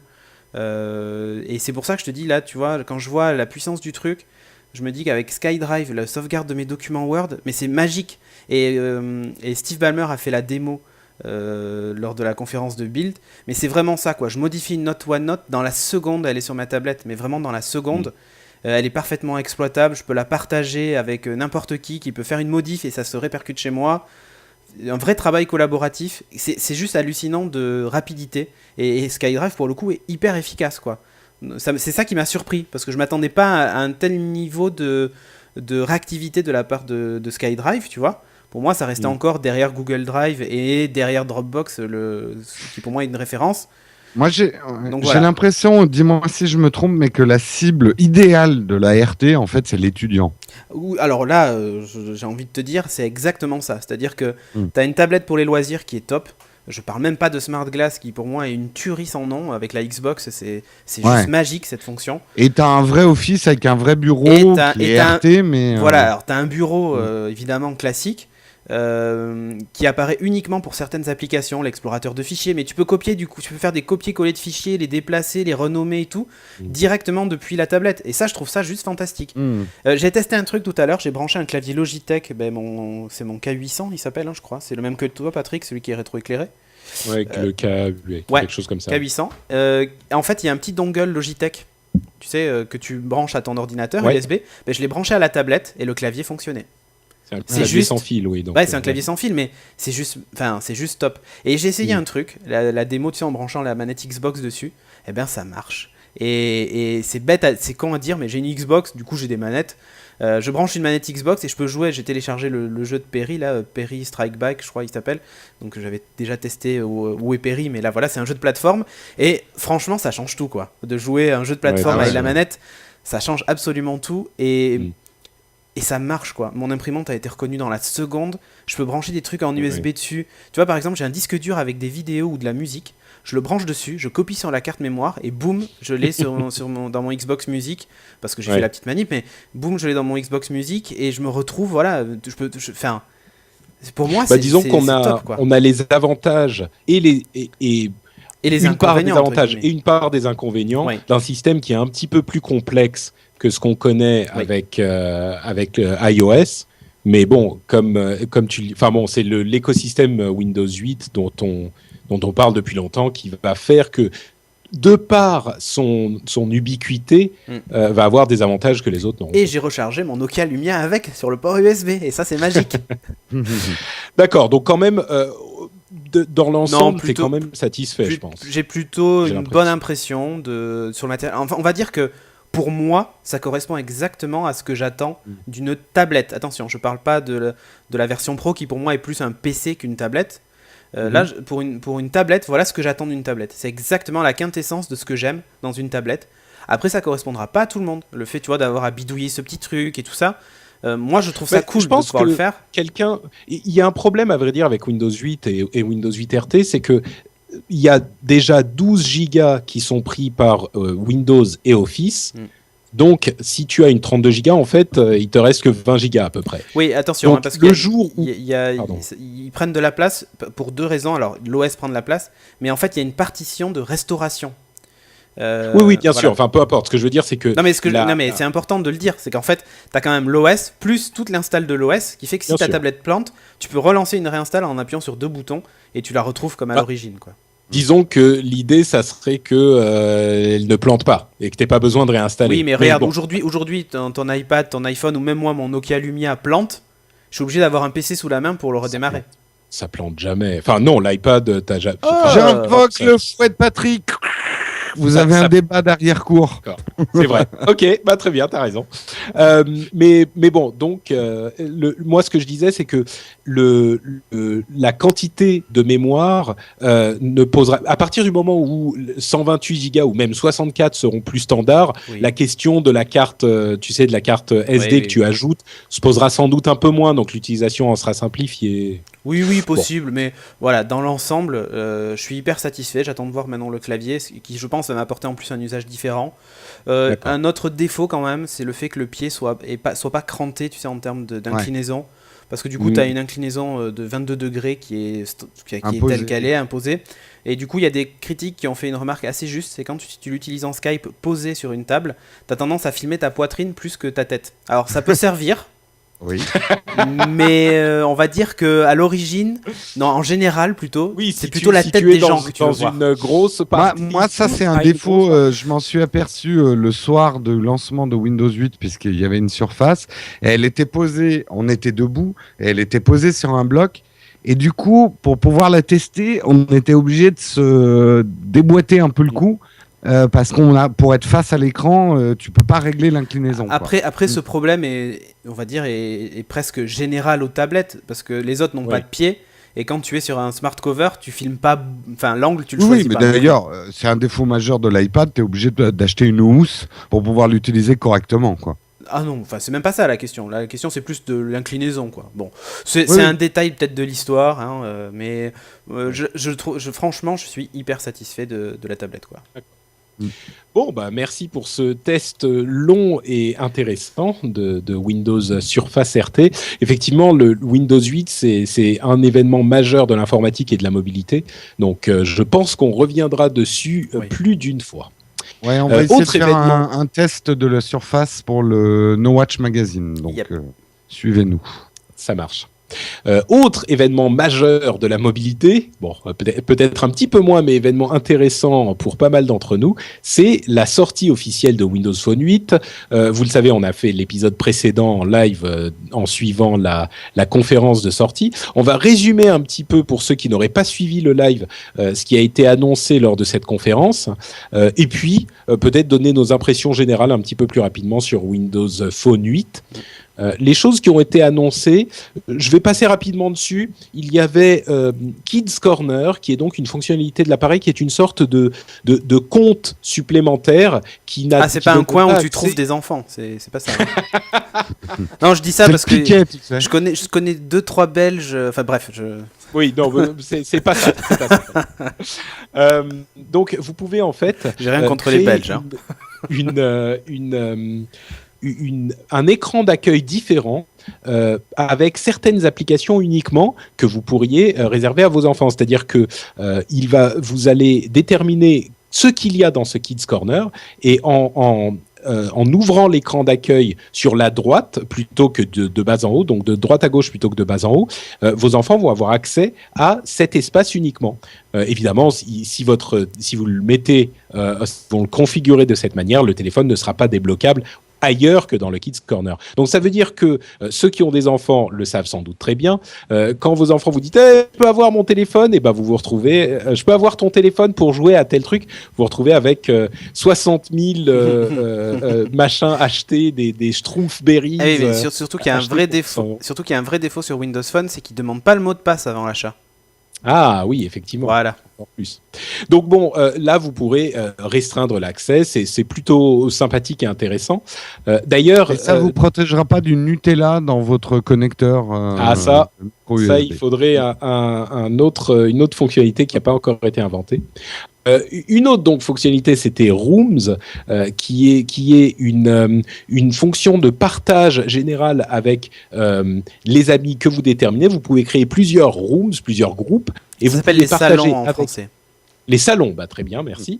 Donc plusieurs salons, et vous partagez avec ces salons des photos, des notes, des adresses, etc., etc. Il y a des messages aussi, une espèce de wall commun. Voilà. Donc est-ce qu'on peut se mettre tout seul dans un salon ? Oui, tu peux, mais ça sert à rien. Tu peux, mais ça sert à rien. Jérôme a plus l'habitude de ça. Il faut y aller petit à petit, tu vois. Faut pas ça me relaxerait, quoi. Je me mets tout seul dans un salon. Ouais, mais ça partage le calendrier. Il y a un calendrier partagé avec le salon. Il y a un flux de photos. Il y a vraiment plein de trucs. C'est vraiment top. Hein. Donc c'est pratique si vous avez un groupe d'amis. Ça, c'est très très bien pensé. Moi, c'est vraiment la nouvelle que j'ai trouvée la plus intéressante. Moi aussi. Pour moi, j'utilise déjà les groupes. Et là, je trouve ça génial. Ça se rapproche de ce qu'est en train de faire Blackberry, pardon, avec les nouveaux. Parce que ça peut permettre de séparer ton monde du travail de ton monde privé, de tes différentes maîtresses, de ta famille. Un groupe de maîtresses, t'imagines, avec le salon où t'as toutes les maîtresses. Le salon aux tentures rouges, tu sais. Non, mais l'avantage, c'est que du coup, elle sait que t'es avec une autre maîtresse, parce qu'il y a un calendrier partagé, tu vois, t'es pas obligé. Voilà, exactement. Non, mais c'est hyper efficace. Ça te permet de plus te prendre les pieds dans ton tapis. Bref. Une autre fonctionnalité, c'est Live Apps, et que ça, je suis toujours pas complètement sûr d'avoir compris. C'est-à-dire que certaines applications ont accès à l'écran d'accueil, à l'écran verrouillé, pour afficher des informations importantes sans avoir à déverrouiller l'écran pour y accéder, c'est-à-dire déverrouiller l'écran, rentrer dans l'app, etc. En fait, l'idée, c'est par exemple pour les applis sportives, c'est vraiment un truc génial. Vous rentrez dans une application de type ESPN et vous avez un match que vous voulez absolument suivre de NBA ou de cricket ou ce que vous voulez. Donc vous abonnez au match et quand le match va se dérouler, votre fond d'écran en fait va changer. Et vous allez vous retrouver avec en plus les fonds d'écran sont magnifiques les infos. Et surtout avec les résultats en temps réel qui vont s'afficher sur l'écran de veille. Du coup vous avez juste à entre guillemets rallumer l'écran et vous avez de suite le résultat du match et vous pouvez remettre le téléphone dans la poche. Dans un dîner avec madame, ça fait toujours mieux que de lancer l'application pour voir le résultat du match, tu vois. Donc effectivement il y a ça, mais ils intègrent aussi les live apps. Du coup vont, par exemple pour Facebook, vous avez les derniers statuts de vos amis ou les messages qu'on vous a envoyés direct sur la page d'accueil. Enfin, maintenant c'est aux développeurs d'imaginer. Là aussi avec les maîtresses ça peut être dangereux. Ouais, ça peut être dangereux, mais oui, attention. Mais ce que je veux dire maintenant, c'est aux développeurs d'imaginer les fonctions. Mais une appli de météo par exemple, HTC a un fond d'écran Live Apps où t'as la météo en fond d'écran, c'est-à-dire que tu vois, t'as un soleil, un paysage, un machin, un truc. Tu peux aussi ouvrir ta Windows pour regarder le temps qu'il fait. Oui, mais c'est pas forcément le lieu où tu es, tu vois. Mais non, mais voilà. Et après, par exemple, alors il y a des trucs très basiques type Bing qui intègre aussi une fonction Live Apps et qui permet d'avoir en fond d'écran l'image du jour de Bing, donc voilà quoi. Dernière fonctionnalité qu'ils ont évoquée, c'est le Data Sense. C'est-à-dire que votre téléphone va suivre toute votre consommation de données et va pouvoir vous dire quelle application consomme combien vous avez consommé en Wi-Fi, combien en 3G, et vous allez pouvoir limiter l'utilisation de certaines applications à certaines conditions, etc. Et c'est sympathique, mais c'est un petit peu moins... Ça va encore plus loin. C'est-à-dire que ça compresse aussi les données pour que vous consommiez moins. Et ça utilise le fameux EAP SIM, donc c'est-à-dire que s'il y a des hotspots Wi-Fi à côté disponibles, en partenariat avec votre opérateur, ça va privilégier le Wi-Fi pour se connecter plutôt que d'utiliser en fait la data. À noter que c'est un petit peu le cas avec. À noter que cette fonction apparemment dérange beaucoup les opérateurs français, puisqu'elle ne sera pas disponible sur les Windows Phone en France, les opérateurs considérant que les offres qu'ils nous proposent sont largement suffisantes et comblent nos besoins. Voilà, sauf qu'ils ont oublié juste un détail, c'est que l'avantage de la compression, c'est que les pages s'affichent carrément plus vite. Mais eux, ils veulent... Là, je sors le fouet de Patrick et je fouette tous les opérateurs français. Non, mais ce qu'il faut retenir quand même, moi, ce que j'aime bien dans l'idée, c'est que quand tu vois que tu compresses à 45% les données, si tu as un débit Edge ou tu es chez Free, par exemple, avec un débit 3G du niveau de l'Edge, surtout à Paris, ça te permet en fait de... Et je dis ça parce que je suis chez Free, attention. Moi, je trouve ça presque un intérêt pédagogique aussi, parce que c'est un peu nébuleux, le data, on sait pas bien ce qu'on consomme. Bon, enfin, quand tu affiches une page web de 1 méga, tu sais que tu as consommé 1 méga. Mais là, l'intérêt, c'est qu'au lieu de 1 méga, c'est 500K. Oui. Moi j'y crois moyen. Ça marche parce bien. Que ça passe par les serveurs de Microsoft et il y a beaucoup de gens. Le Kindle est censé faire ça aussi, mais ça marche pas aussi bien que c'était promis. Bon, peut-être, mais en tout cas, ça les dérange puisqu'on l'aura pas. On l'aura pas. Bon, ça règle la question. Donc voilà, c'était les nouvelles fonctionnalités. Je pense que on va pas passer 2 heures sur Windows 8 non plus. Moi, je vais juste j'aimerais quand même, parce que j'étais sur place, parler juste des téléphones, même des terminaux, puisque j'ai pu les tester. Je vais aller très rapidement. Ouais, vas-y, pardon. Avant que tu parles des terminaux, je voulais juste dire un mot sur la présentation que j'ai trouvée absolument très très bien menée, et ceux qui ont suivi le live la semaine dernière dans Upload le sauront. J'ai été absolument conquis par la partie où Joe Belfiore a amené ses enfants sur scène pour tester le Kids Corner. J'ai trouvé ça complètement inattendu pour une conférence Microsoft qu'on trouve généralement assez rigide et un petit peu austère, et ça a marché, ça m'a fait fondre. Super. Moi je me suis un peu ennuyé par rapport à la présentation Windows 8 qui était plutôt soporifique. Ouais. Pardon, excuse-moi. Non, c'est pas grave. Je disais, moi, je me suis un peu ennuyé jusqu'à ce que Jessica Alba arrive. Là, après, du coup, tout d'un coup, j'ai repris de l'intérêt pour la conférence. Ouais. Et donc, oui, moi, je disais par rapport à la conférence Windows 8, qui était plutôt soporifique, mais pas destinée au même public. Là, on avait une présentation, on va dire, à la Apple des grands jours, ludique, intéressante, avec des rebondissements, et le coup des enfants était un très joli coup marketing. Oui. C'est voilà. Donc les appareils, les Windows Phone 8 que tu as testés, Jérôme. Oui, alors j'ai testé, que j'ai eu en main, parce que ça serait un peu présomptueux de dire qu'entre mes petits fours et ma coupe de champagne, je pouvais faire un vrai test objectif. T'étais bourré, quoi, en gros, résume. J'étais complètement bourré, j'ai lâché 3 fois les téléphones, c'est du solide, en tout cas. Globalement, vous voyez là peut-être, il y avait plusieurs devices, on va les classer dans les 3 familles, puisqu'il y avait du Lumia, du HTC et un Samsung. Je vais commencer par celui qui m'a plu le moins. C'est le Samsung, le Active, c'est ça, ouais, Active S. Le Active S qui a en bon point d'être ultra léger. Il est tellement léger que j'ai cru qu'il était vide. Non mais vraiment, oui. J'ai jamais vu un truc aussi léger, quoi. Il a un deuxième avantage aussi. Il est tout en plastique, imitation faux aluminium rayé. Moi, j'aime pas du tout ça. Ça plaira peut-être à certaines personnes, ceux qui se mettent des paillettes pour aller au bureau le matin. Moi, non, ça m'a pas plu. Et la forme est très ordinaire. Il a un côté très cheap. Alors après, Galaxy S3. Voilà. C'est le Galaxy S3. C'est quasiment le même châssis. Ouais, mais voilà, par rapport aux autres, en tout cas, il était décevant dans sa prise en main. Après, j'ai pas noté de ralentissement majeur de Windows Phone 8 dessus. Il a un petit avantage quand même, c'est que c'est lui qui a la plus grosse batterie. Mais quand je dis la plus grosse, c'est pas négligeable, hein, c'est vraiment... Ouais, non, mais ça peut être un argument. Moi, en tout cas, je peux vraiment parler que de la prise en main, parce que c'est le seul vrai test que j'ai fait, quoi, de l'architecture extérieure et des tests de rapidité. Très rapidement, la série HTC, donc le 8S a un rendu très plastique. mais en même temps, quand on connaît son prix, c'est relativement cohérent. J'ai pas noté, par contre, de gros ralentissements. Il est certainement moins rapide que le 8X ou que le 920 chez Lumia, mais ça a l'air d'être un bon petit produit d'entrée de gamme. Windows Phone est bien optimisé, du coup, c'est... Oui, bien optimisé. Par contre, il faut avertir, il est joli sur Internet, mais quand vous l'avez en main, ça fait vraiment plastique Barbie, quoi. Mais vraiment, quoi. Après, 299 € en nu. Donc, voilà. Donc, ça va avec son prix. Par contre, le 8X, personnellement, ça a été mon grand favori et la grande surprise. La prise en main est super. C'est en apparence le plus fin, mais je crois même le plus fin de tous. Il est grand, mais très élégant, très racé. Il est en plastique, mais un plastique moussé avec une peau de pêche, très agréable en prise en main. Un écran qui est très chouette, très lumineux. Vraiment, ça a été ma surprise parce que durant la présentation, le 8X m'intéressait moins que le 920.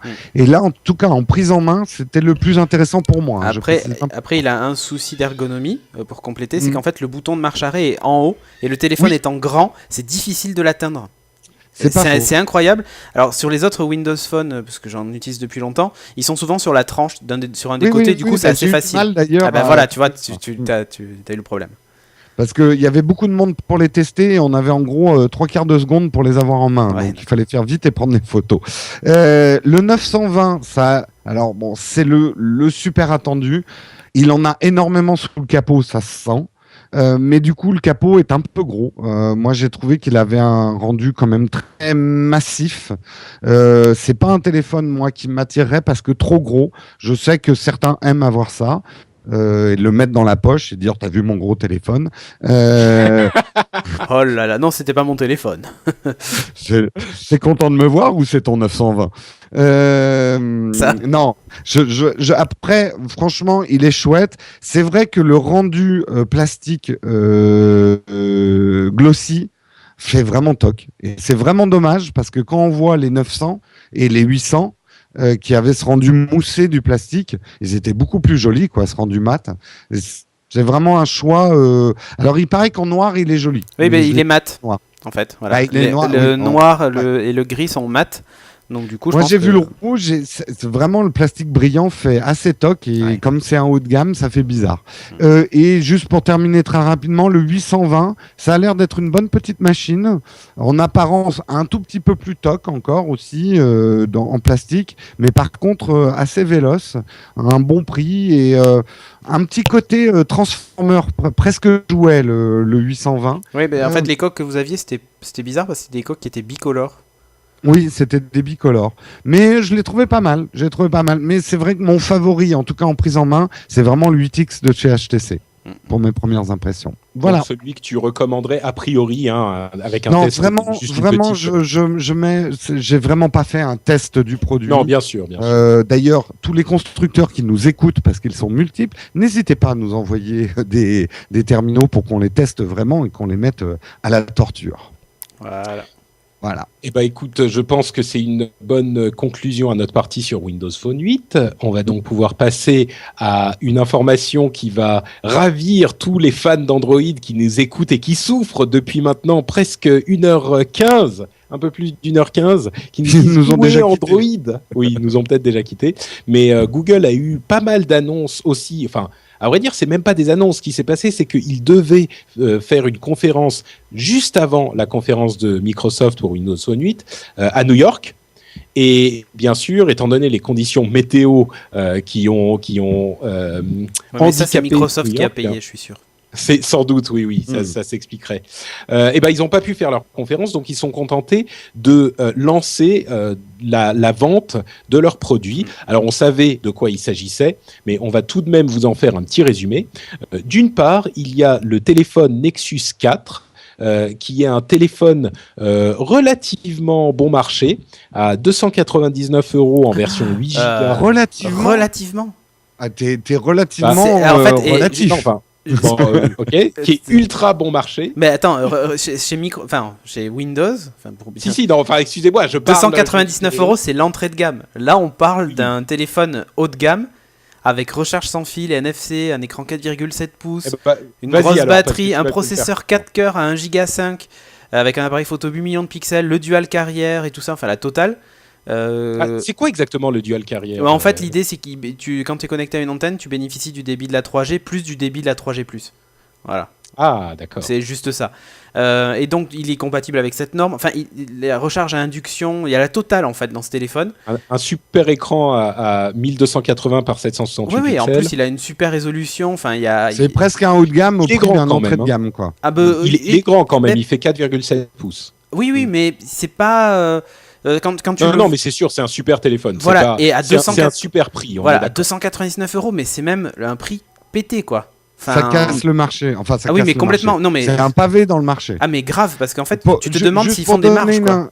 Ouais, juste pour donner un indice, quand on était au lancement, hélas pour Windows Phone 8, l'info est tombée au moment où on arrivait au Palais de Tokyo pour le lancement des Windows Phone 8, et tous les chroniqueurs tech français qui étaient sur place ne parlaient que du Nexus 4 et du prix du Nexus 4, alors que la présentation Windows Phone 8 commençait, quoi. C'est un vrai pavé dans la mare. C'est sûr. Non, c'est vrai que c'est un super appareil, et pour ce prix-là, c'est clairement, on n'a jamais vu un tarif aussi bas pour ce type de produit, quoi. Ouais. Je pense que pour donner une comparaison, avec le standard du marché, l'iPhone 4 en version 8 Go, qui commence un petit peu à dater, mais même pas qu'un peu, il est à 399 €. Voilà, et là en fait, on va dire que la version 8 Go est à 299 € pour Nexus 4, et la version 16 est à 349. Voilà. Ouais, tout à fait. Globalement, tu as deux Nexus 4 pour le prix d'un iPhone 5, quoi. Ah, mais c'est même pour le prix d'un iPhone 5, tu as un Nexus 4 plus un Nexus 7 ou un Nexus 10 au choix. Oui, au choix. C'est ça. Donc, et c'est clairement pas négligeable. Comme tu le disais, le Nexus 7 est également disponible à un prix intéressant. Ce qui s'est passé, c'est qu'il était avant à 199 € pour 8 Go, et ils ont passé la version à 199 € à 16 Go. Ouais. Version 249 € coûte désormais 32 Go, et la version... C'est la version 32 Go qui coûte 249 €. Pardon, oui, c'est ça. Patrick, il paye son pain en giga. Ouais, voilà. Ça fait combien 32 Go? Ok, tenez.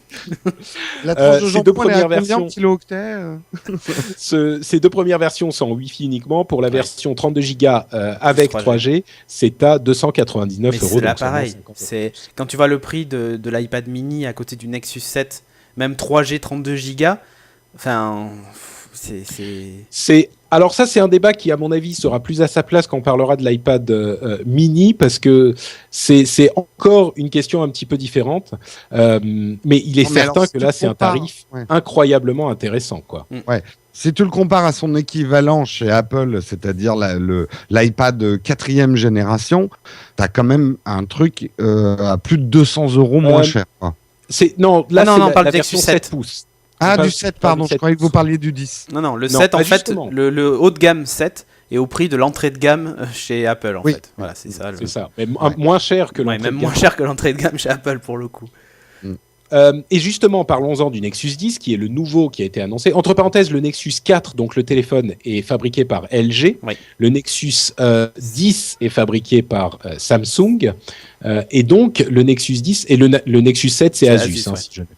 Le Nexus 10 est présenté donc à 399 € en version 16 Go et en 32 Go à 499 €.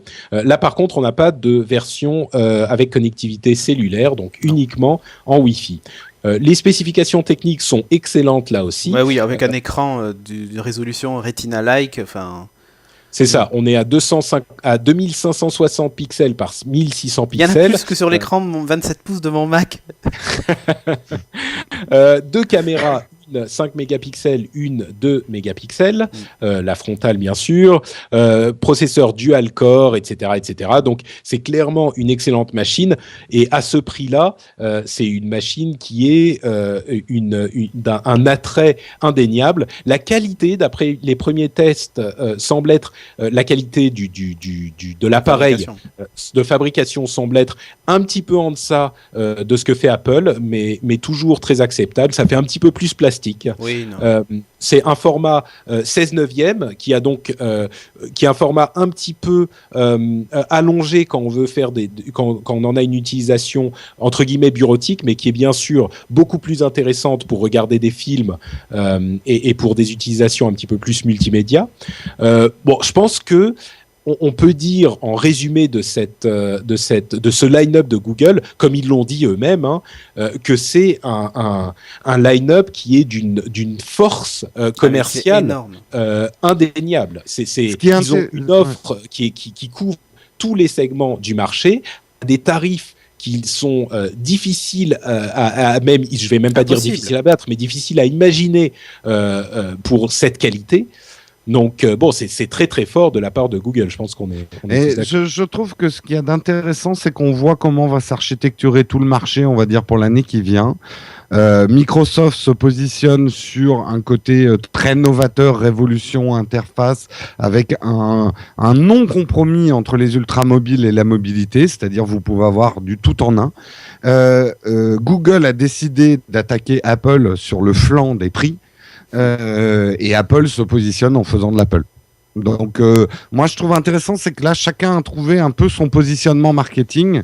Là on sent très bien que Google il a décidé de sortir la grosse Bertha. C'est presque je sais pas quelle marge ils font sur des produits comme ça, mais elle doit être extrêmement faible. C'est impossible sur le Nexus 7 à ce prix-là. Enfin, il y a des trucs. Là, c'est une tentative de domination très nette de la part de Google, qui a peur dans son dos de Microsoft et qui a peur devant d'Apple. Jusqu'à présent, en tout cas, ils vendaient très peu d'appareils Nexus. Avant le Nexus 7.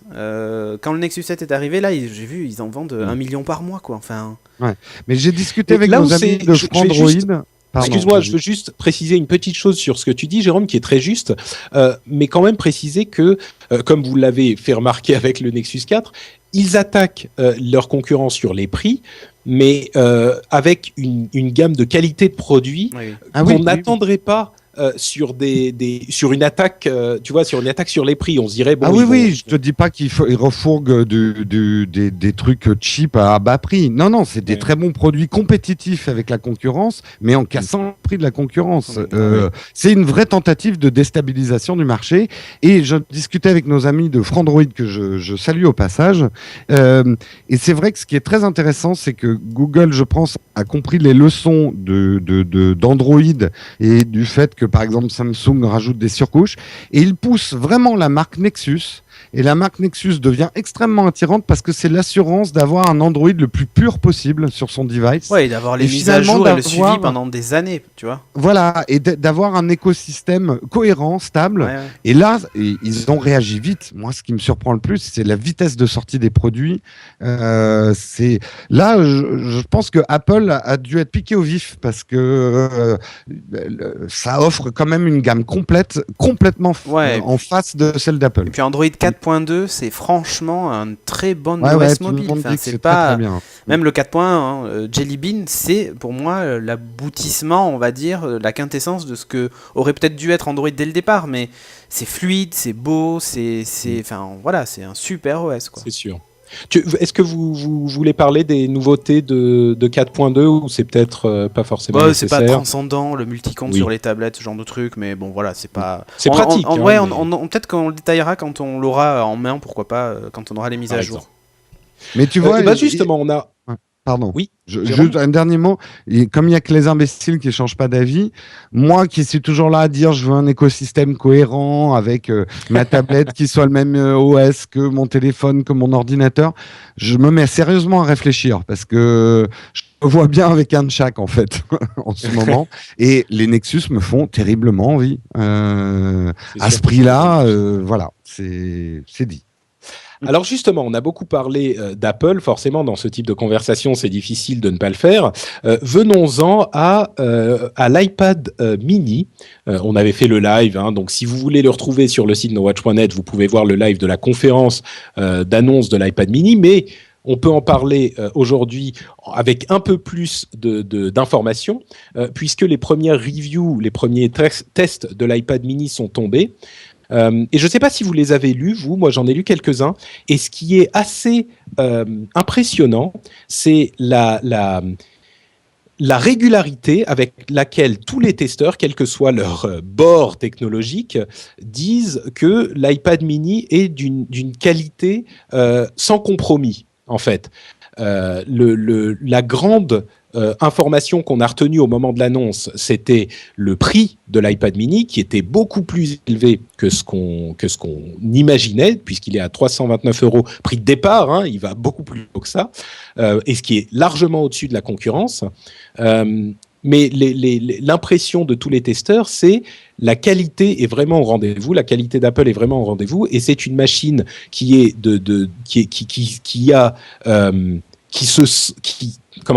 qui feels right dans tes mains, qui est agréable à utiliser, belle, jolie, tout ce qu'on veut, ce qu'on peut attendre d'Apple, comme tu disais, Jérôme.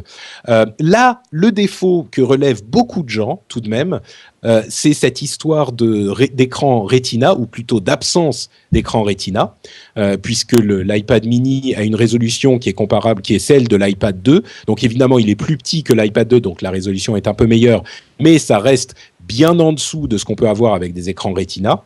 Et je pense que c'est à peu près tout ce qu'on a à dire sur les tests des autres publications. Maintenant, avec une semaine ou deux de réflexion dans le ventre, vos impressions sur l'iPad mini, sur ce que ça veut dire ?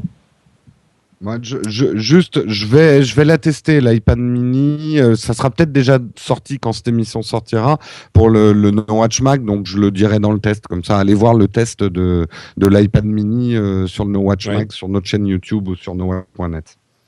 Cédric, t'as quelque chose à ajouter ? Je reste constant sur le fait qu'à ce prix-là, quand on voit une Nexus 7 pour finalement le même usage, parce que ça sont destinés au même usage, pour moi, il n'y a pas photo, quoi. Enfin... Je trouve que c'est en plus 7,9 pouces. Là on nous fait le coup de mais non, attendez, c'est pas un 7 pouces chez nous c'est un 7,9 et ça change absolument tout à la lisibilité des sites internet et tout ça. Ouais. Mais arrête, 7,9 pouces pour quasiment le double du prix. Enfin, j'exagère, mais pour 150 € de plus, alors que sur des appareils qui valent entre 200 et 350 €. Enfin, arrête ton char, Bénure. Moi ça m'a pas convaincu du tout. Et tu vois, j'ai peur d'un truc, mais c'est valable pour tout, hein, mais de me retrouver l'interface iOS que je trouve déjà pas méga adaptée à l'iPad par toute la place perdue entre les icônes et tout ça. Enfin, tu vois, je reviens toujours sur iOS, mais pour moi, ce qui m'a fait partir de l'univers Apple, c'est d'abord iOS. Donc me retrouver avec encore la même chose sur la tablette, sur le téléphone et tout ça, mais aussi figé que ça. Je sais pas comment dire, mais ils disent que Microsoft, ce qu'ils font, leur stratégie est entre guillemets pas la bonne d'avoir mis un OS, le même OS sur le desktop, sur la tablette, tout ça, parce qu'il n'est pas adapté au bureau et tout ça. Ben, je trouve que l'inverse est aussi vrai, c'est-à-dire qu'un OS de tablette, je pense que l'approche qu'a Google finalement d'avoir un OS tablette et un OS mobile qui se ressemblent, mais qui ne sont pas tout à fait pareils, est peut-être la meilleure approche. Et là, je trouve donc dommage. Donc, tu aurais voulu plus de changements avec. Ouais, mais ça viendra qu'avec la prochaine version de l'OS de toute façon. Mais le truc, c'est que si tu as un iPad mini et qu'à côté de ça, tu as déjà un iPad ou déjà un iPhone. Déjà, quand tu as déjà un iPhone 5 avec un écran 4 pouces et un iPad mini, j'ai l'impression que c'est un peu redondant en fait. Tu vois, c'est comme le fait d'avoir un iPod Touch plus un iPhone. Oui. Disons que il y a évidemment beaucoup de vrai dans ce que tu dis. Moi, une réflexion qui m'a frappé à la suite de l'annonce. Bon, pour mettre les choses au clair. Je pense qu'effectivement, 329 €, c'est beaucoup trop cher pour ce type de produit, en particulier quand on le met en face du Nexus 7 qui est d'une qualité indéniable. Et puis qui est le concurrent direct, pour le coup. Qui est le concurrent, oui. D'ailleurs, ils l'ont comparé dans la présentation. Mais je dirais quand même que là où on attendait une sorte d'iPad mini qui serait une version, une version du pauvre, entre guillemets, de l'iPad, là où ce qu'ils disent dans leur discours marketing est vrai, c'est que c'est vraiment un iPad complet. C'est un iPad qui n'a rien à envier à son grand frère, si vous voulez. Et là où l'analyse des testeurs est, à mon sens, de certains testeurs, est très cohérente, c'est qu'ils disent, en fait, l'iPad mini n'est pas là pour venir faire concurrence au Nexus 7, mais pour donner une option moins chère à ceux qui voulaient déjà un iPad avant. Tu sais, un grand entre guillemets iPad. Super. Non, mais c'est les gens qui ne veulent pas un iPad, ils vont clairement aller prendre un Nexus 7. Tu vois, l'iPad 2 est pas beaucoup plus cher que l'iPad mini. Hein. Non, mais, oui, attends, Cédric, mais ça n'empêche pas. Me dis pas que ceux qui voulaient un iPad, un grand, vont se jeter sur un iPad mini quand tu vois le prix de l'iPad 2, quoi. Et non, justement, c'est sur les cadeaux, c'est sur les cadeaux que ça va se jouer. Non, mais même pas que sur les cadeaux, Jérôme. Oui, sur les cadeaux, beaucoup, bien sûr, mais il y a des gens qui, de par l'image d'Apple et l'image de l'iPad, et puis il y a des gens qui préfèrent l'OS. Toi, tu l'aimes moins, c'est ce qui est compréhensible. Il y a des gens qui l'aiment, et des gens qui l'aiment plus. Et il y a des gens qui veulent un iPad, tout court, à tort ou à raison. Ils veulent même pas entendre parler d'Android. Ils disent, moi, je veux un iPad. Et pour ces gens-là, l'iPad mini, c'est pas une version moins performante de l'iPad. C'est un iPad. C'est un vrai iPad complet avec toutes les caméras, tous les machins, tous les trucs. Bon, il a pas le Retina, c'est certain, mais il est hyper léger, il est hyper fin, il est hyper bien construit, etc. Il fait des meilleures photos que l'iPad 2. C'est vrai, tout à fait. Il y a pas de moi, en fait, ce que j'imaginais quand on disait oui, il va y avoir un iPad mini à 200 ou 250 €, on imaginait un iPad avec des compromis. Ah non, en fait, moi j'imaginais un iPad 2 petit. Et in fine, c'est un iPad 2 petit, sauf qu'il a l'appareil photo de l'iPhone, de l'iPhone 4. Donc du coup, il fait même des meilleures photos que l'iPad 2.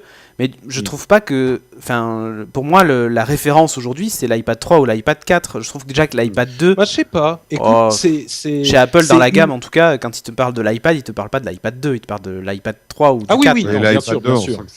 Mais si tu veux, tu dis c'est un iPad 2 avec une meilleure caméra, mais on peut tout aussi bien dire c'est un iPad 3 sans l'écran Retina et avec un appareil photo moins bien et avec qui est quand même moins bien. Ouais. Donc non, attends une seconde. Le processeur de l'iPad mini, c'est la version du processeur de l'iPad 3 sans la version X qui gère l'écran Retina en fait. Tu vois, c'est la différence. Mais bon, bref. Bon, ça se joue sur du détail. Après, c'est les usages qui font l'utilité de ces appareils. Point. Ouais. Juste un dernier point, moi je trouve que finalement au milieu de toutes ces annonces autour de l'iPad mini, il y a, alors c'est peut-être un peu trop tard, mais on la donne quand même à nos auditeurs. Je trouve que la super affaire à faire, c'est l'iPad 3 justement.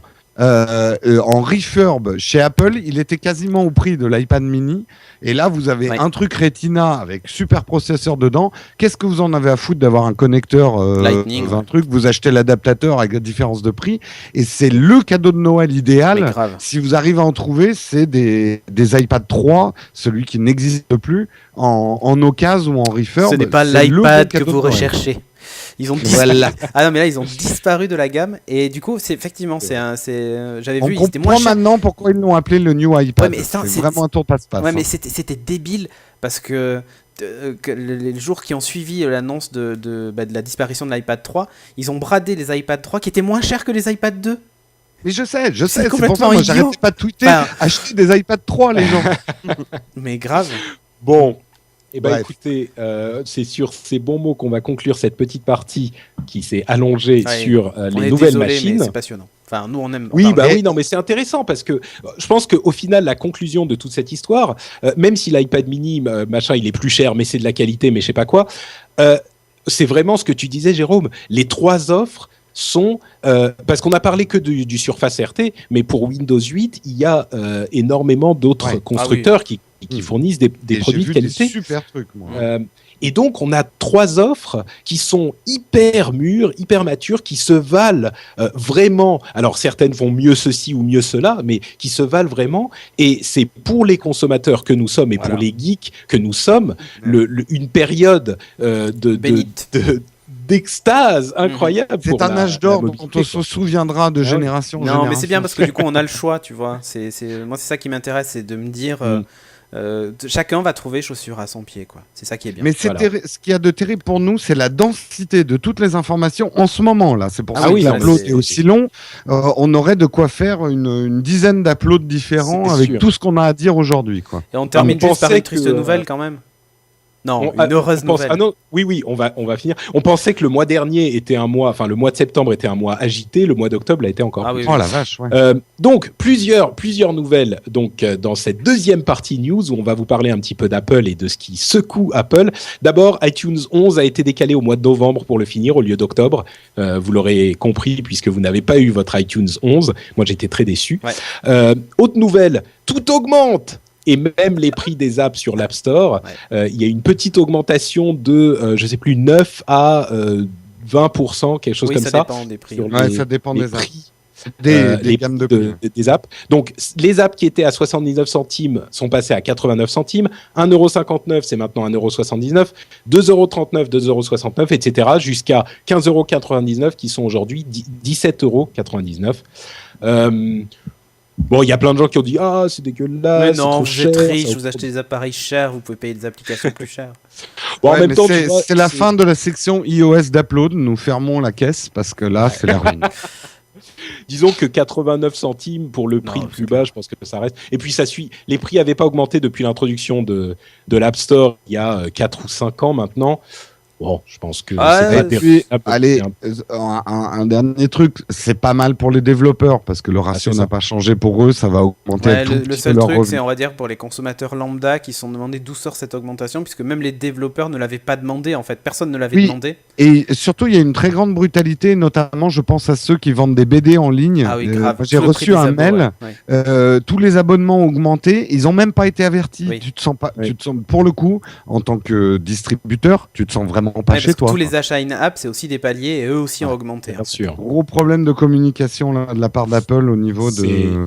C'est pas le premier. Petit couac vis-à-vis des partenaires, c'est un peu dommage. Ouais, c'est un peu dommage. Autre info, et là, qui a vraiment fait, qui a secoué le monde d'Apple la semaine dernière, c'était l'information qui est tombée juste après l'annonce de Windows 8, selon laquelle Scott Forstall quitte, j'utilise des guillemets, quitte Apple. Il quittera Apple en 2013, et d'ici là, il reste en tant que conseiller à Tim Cook. Alors, pour ceux qui ne le savent pas, Scott Forstall, c'est le papa d'iOS. C'est celui qui a commis ces interfaces magnifiques. Alors, avant de parler des interfaces et du skeuomorphisme qui hérisse Jérôme... Et d'ailleurs, même sa chemise, là, sur la photo, elle est en mode de skeuomorphisme avec les coutures apparentes. J'aimerais qu'on prenne juste une fraction de seconde. Reconnaître que mon pronostic était le bon. Non, mais on J'avais dit qu'il allait partir et qu'il fallait qu'il parte. Un instant, Jérôme. Non, t'as pas dit qu'il allait partir. T'avais dit que tu aimerais qu'il parte. Oui, mais ils m'ont écouté. Saint-Jobs m'a écouté. Ça, c'est vrai.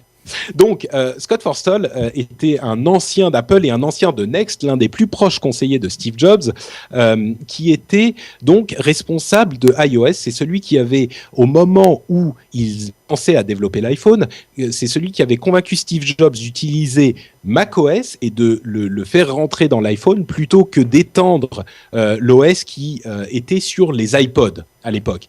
Donc, c'est vraiment grâce à Scott Forstall qu'on a eu l'OS qu'on a aujourd'hui sur nos iPhones et par extension sans doute une influence non négligeable sur tous les smartphones du marché. Donc ce jeune homme était donc l'un des protégés de Steve Jobs avec qui il avait travaillé à l'époque de Next. Il gérait entièrement l'équipe iOS et on entendait depuis bien 6 mois, 1 an, depuis la disparition de Steve Jobs, que les équipes qui travaillaient avec lui et les autres responsables d'Apple n'étaient pas en très bons termes avec Scott Forstall.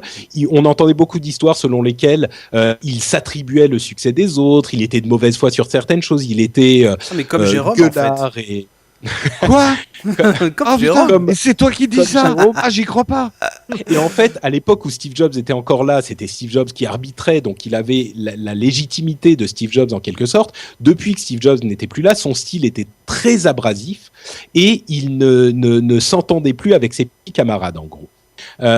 L'autre chose qui commençait à faire pas mal de bruit autour d'Apple, c'était ce dont parlait Jérôme, cette histoire de skeuomorphisme, cette histoire de design qui se réfère, qui copie ce qui existe dans le monde réel pour créer des interfaces informatiques et des interfaces de design en général. En l'occurrence, on parle des fonds en cuir, en simili-cuir dans l'application de contact, des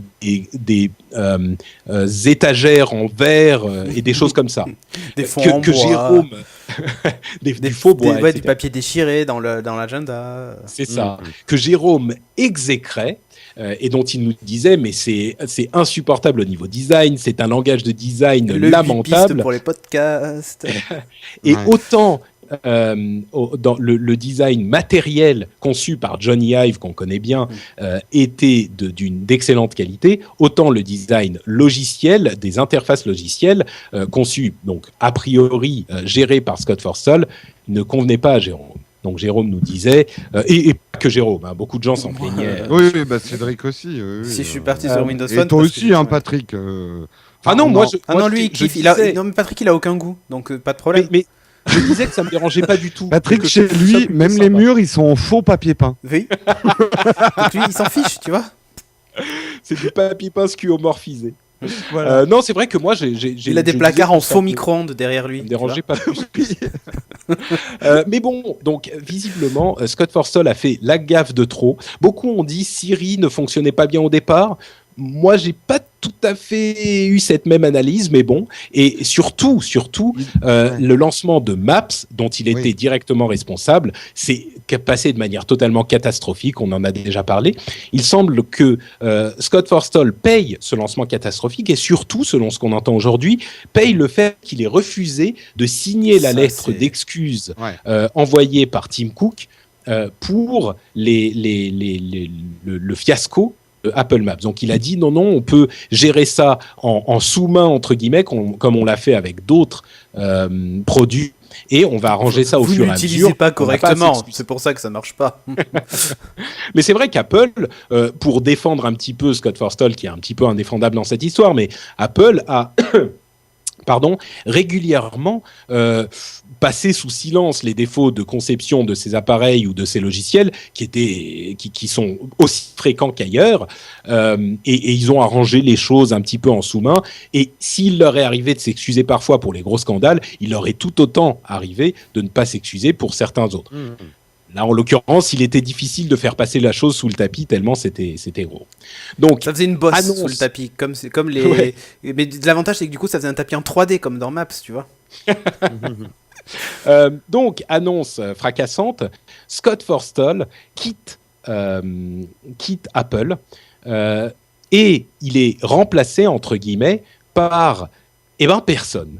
Et ça, c'est une information extrêmement intéressante. Plus d'iOS, fini. En fait, ce qui se passe, c'est que ces domaines de responsabilité sont divisés entre d'autres hauts responsables de chez Apple. Eddie Q, qui est responsable des Internet Software and Services, ça veut dire iTunes, iCloud, les App Store, etc., iCloud. Il va s'occuper de Maps et de Siri. Ce qui est assez dans son domaine. Craig Federighi, qui est responsable des logiciels et des OS, donc c'est-à-dire de macOS, il est aujourd'hui responsable de macOS et il va prendre en charge iOS aussi. Donc il y aura peut-être une plus grande synergie entre iOS et macOS.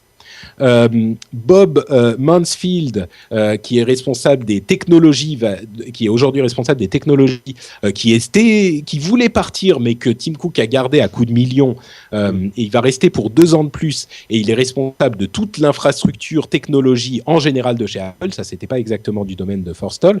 Mais donc, et j'oublie le principal, toute la partie interface qu'ils appellent Human Interface et tombe sous le coup de Johnny Ive, qui est responsable du design du matériel d'Apple depuis bien longtemps et qui nous a donné ces merveilles de design que sont les MacBook Pro, le Unibody, certains iPhones, etc., etc. Attention, juste un truc, faire du beau matériel, c'est une chose, ça veut pas dire qu'on sait faire du beau logiciel. Alors non, évidemment, le design, ça reste le design, monsieur. Alors, il y a deux choses à noter dans ces informations. D'une part, le renvoi de Forstall est très surprenant parce que c'est une personne très importante. Et d'autre part, la diffusion de ses responsabilités a une des conséquences très importantes sur l'organisation d'Apple, c'est-à-dire qu'il va y avoir encore plus de collaboration et de cohérence au niveau de leur développement, une cohérence qui manquait peut-être ces derniers temps chez Apple. Et puis, bien sûr, la question du design, que je pense on va discuter un petit peu ici, parce que j'ai beaucoup parlé. Johnny Ive, responsable de l'interface, bonne chose ou mauvaise chose? Commençons par Cédric, qui semblait avoir des choses à dire. Ah non, je trouve que c'est très bien, hein. Enfin, voilà, le truc c'est que... par contre, s'il se contente, ça m'étonnerait, hein, mais s'il se contente de juste enlever le cuir, ça me fera parvenir. Mais s'il y a une vraie révolution en termes d'interface, que ce soit sous Mac d'ailleurs, parce que là, tu sais, si vraiment je faisais pas les lives, j'utiliserais même pas mon Mac, j'utiliserais mon PC. Donc, ouais. Tu vois, je pense que... S'il fait vraiment s'il revoit de fond en comble, on va dire s'ils ont les coronets de faire comme ce qu'a fait Microsoft, je dis pas la même chose, mais une vraie rupture en termes d'interface, que ce soit sur le mobile et sur les macOS, potentiellement, oui, je trouve que c'est une excellente nouvelle. Si c'est juste retirer les effets de reflet, les effets glossy, enlever le cuir et les moustaches, bon, ça... Pour moi, ça aura servi presque à rien, quoi, tu vois. Donc, à voir ce qu'il va faire. On peut pas juger avant qu'il ait travaillé, de toute façon, et je le ferai pas. Mais je trouve que c'est une bonne nouvelle, déjà, qu'on ait sorti celui qui avait commis ces interfaces, qui, pour moi, sont pas d'un très bon goût, quoi. Enfin, voilà. Mais moi, je crois que je pense qu'on parle plus, effectivement, que du skeuomorphisme. C'est pas très ergonomique, en fait. Oui, mais moi, je pense pas qu'il va revoir de fond en comble, ou qu'ils vont revoir de fond en comble iOS. Hein. Peut-être que je me trompe. Mais... Jérôme ? Moi, je pense qu'il y a deux informations très importantes en fait dans ce départ. La première, c'est que Tim Cook impose son style et montre deux choses rassurantes pour Apple et son futur. C'est que, il n'hésite pas à virer quelqu'un qui faisait partie des meubles et qu'on pensait invirable, copain de Jobs, etc. Donc, quelque part... Ce qui est c'est quelqu'un qui est responsable d'un problème. C'est dans la culture d'Apple, ils ont ces DRI, Directly Responsible Individual, et c'est déjà arrivé par le passé. Donc, oui, non, mais c'est déjà arrivé, mais quand même, on sent que Tim Cook est en train de se réveiller de la phase post-Jobs. Ouais, il faut se réveiller du traumatisme. Il a viré des mecs qui manifestement ont perdu la flamme, qui l'ont peut-être eu. Hein. Je ne remets pas en cause tout le travail de Forstall. Comme tu disais, il a amené certainement des choses très intéressante chez Apple au niveau de l'iPhone, mais là on le sentait bien, même dans l'évolution d'iOS, c'était d'abord des micro-évolutions et un côté compliqué qui venait se rajouter à ce qui était simple avant, avec des trucs un peu imbitables. Bref, il a montré qu'il était capable depuis bien 2 ans. Hein, oui. Tim Cook a montré qu'il était capable de virer quand même un grand pont. Non, mais il met toujours DS, lui. Ouais. Bref. Et il a montré aussi, parce il a viré quelqu'un qu'il avait embauché lui-même il y a 6 mois pour tout le retail d'Apple. Ouais. Il montre qu'il est capable de se remettre en question lui-même. C'est-à-dire qu'il n'a pas défendu un type qu'il avait embauché lui-même, puisqu'il l'a même poussé alors qu'il y avait des réticences à l'intérieur. Jérôme, juste pour préciser, c'est Browett dont tu parles et pas Forstall, qui était responsable du retail et qui a fait des boulettes énormes, qui voulait réduire le nombre d'employés dans les Apple Store, alors que l'expérience de l'Apple Store... Il y a eu des manifs à Paris un peu... c'est ça. Des manifs. Des manifs. Mais ce que je veux dire, moi, je trouve ça très rassurant déjà sur la personnalité et les coronesses de Tim Cook, et que Apple a besoin d'un coup de pied dans le derrière. Il est en train de s'en prendre un sérieux par la concurrence, je pense, sur 2013. Je pense qu'Apple va connaître un petit passage à vide sur 2013, mais j'espère que Ive, aux manettes du design et aussi du software, va imposer une vision. À la limite, je préfère un designer qui se trompe qu'une marque qui n'a plus de personnalité. Et le grand risque pour Apple, c'est de perdre de la personnalité. Leur réussite, elle est basée sur le refus du compromis et d'avoir quelque chose de tranché et de design. Et aujourd'hui, c'est passé dans le camp de Microsoft, ça. En tout cas, c'est mon opinion. D'avoir un point de vue tranché sur ce que doit être une interface. Apple est hésitant en ce moment. Les produits sont hésitants.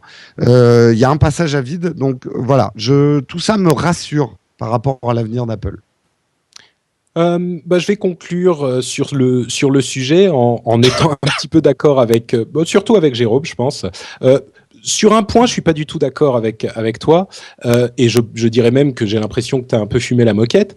C'est que quand tu dis ils vont avoir un passage à vide en 2013, à moins que tu parles pas des ventes. Pas financier. Oui, d'accord. C'est sûr, Bon, ils vont c'est continuer à vendre. Mais passage ça, à on vide est pour d'accord. nous, les techno-fans. Voilà, Apple ne va pas nous intéresser en 2013, je pense. Ouais, je pense qu'effectivement, je sais pas si ça changera, mais effectivement, on le dit depuis un moment, l'OS est mûr, il évolue plus, il nous excite plus, c'est certain. Je sais pas si cette évolution dans le management va permettre de changer ça. Il est certain qu'il va, a priori, enfin, il est certain. On peut imaginer qu'il y aura un changement de direction. Ça sera peut-être salutaire et peut-être qu'on aura une bonne surprise. Moi, je sais pas si ça va aller beaucoup plus loin que du cosmétique. Je me demande si ça va rester simplement, voilà, où on met les boutons, comme à quoi ils ressemblent, etc. C'est vrai que Hive a été plus loin que le cosmétique avec la conception du matériel qu'il a conçu. Le design informe la fonctionnalité et vice-versa. Donc peut-être qu'on peut s'attendre à des changements un petit peu plus importants. On peut l'espérer en tout cas parce que c'est la simplicité et l'esthétique et sont ce vers quoi tend Johnny Ive. Donc on verra. Je suis pas convaincu que ça aura des résultats, mais il est certain que si Forstall était resté aux commandes, cette impression un petit peu éparpillée de skeuomorphisme et de certitude serait restée. Là, on aura peut-être des certitudes encore, mais des certitudes de quelqu'un d'autre. Donc ça amènera peut-être un changement. On verra, ça remet en tout cas quelque chose de vraiment intéressant dans un Apple. Tout à fait, mais Hive avait déclaré à demi-mot que l'interface n'était pas à la hauteur des produits qu'il designait. Donc je sais qu'au niveau design, ce qu'on disait au niveau design, la goutte d'eau qui a fait déborder le vase, c'est le faux truc dans les passes là. Oui, le shredder, là, c'était le pas trop loin qui a énervé beaucoup de monde au niveau design. Ouais. Bon, écoutez, ça augure encore de choses très intéressantes pour Apple en 2013, très intéressantes chez Google et très intéressantes chez Microsoft. On va décidément avoir une année 2013 qui sera passionnante, intéressante. Voilà, sympa. Intéressant, c'est ce que je voulais dire. Et écoutez, on est à presque 2 heures d'émission. Je crois que c'est l'upload le plus long qu'on ait fait depuis bien longtemps, sans doute. Donc, on va conclure l'émission rapidement. On va vous dire en quelques mots que si vous voulez soutenir No Watch, vous pouvez aller sur le site et sur le fan shop pour acheter des goodies d'une qualité au moins égale à celle des produits Apple, mais d'un prix intéressant au moins autant que ceux des produits Nexus Google. Et qui sont aussi révolutionnaires que ceux de Windows. Donc c'est le meilleur de tous les mondes sur le fan shop No Watch. Vous pouvez aussi retrouver plein d'émissions super sympas, commenter sur l'épisode, retrouver nos liens vers Twitter, Facebook, tout ça pour nous suivre presque en direct quand on n'est pas dans Upload. Et évidemment, on sera de retour dans une semaine pour vous livrer des tests d'applications mémorables. Comme toujours, on vous fait de grosses bises et on vous dit à dans une semaine. Ciao. Salut tout le monde. Ciao.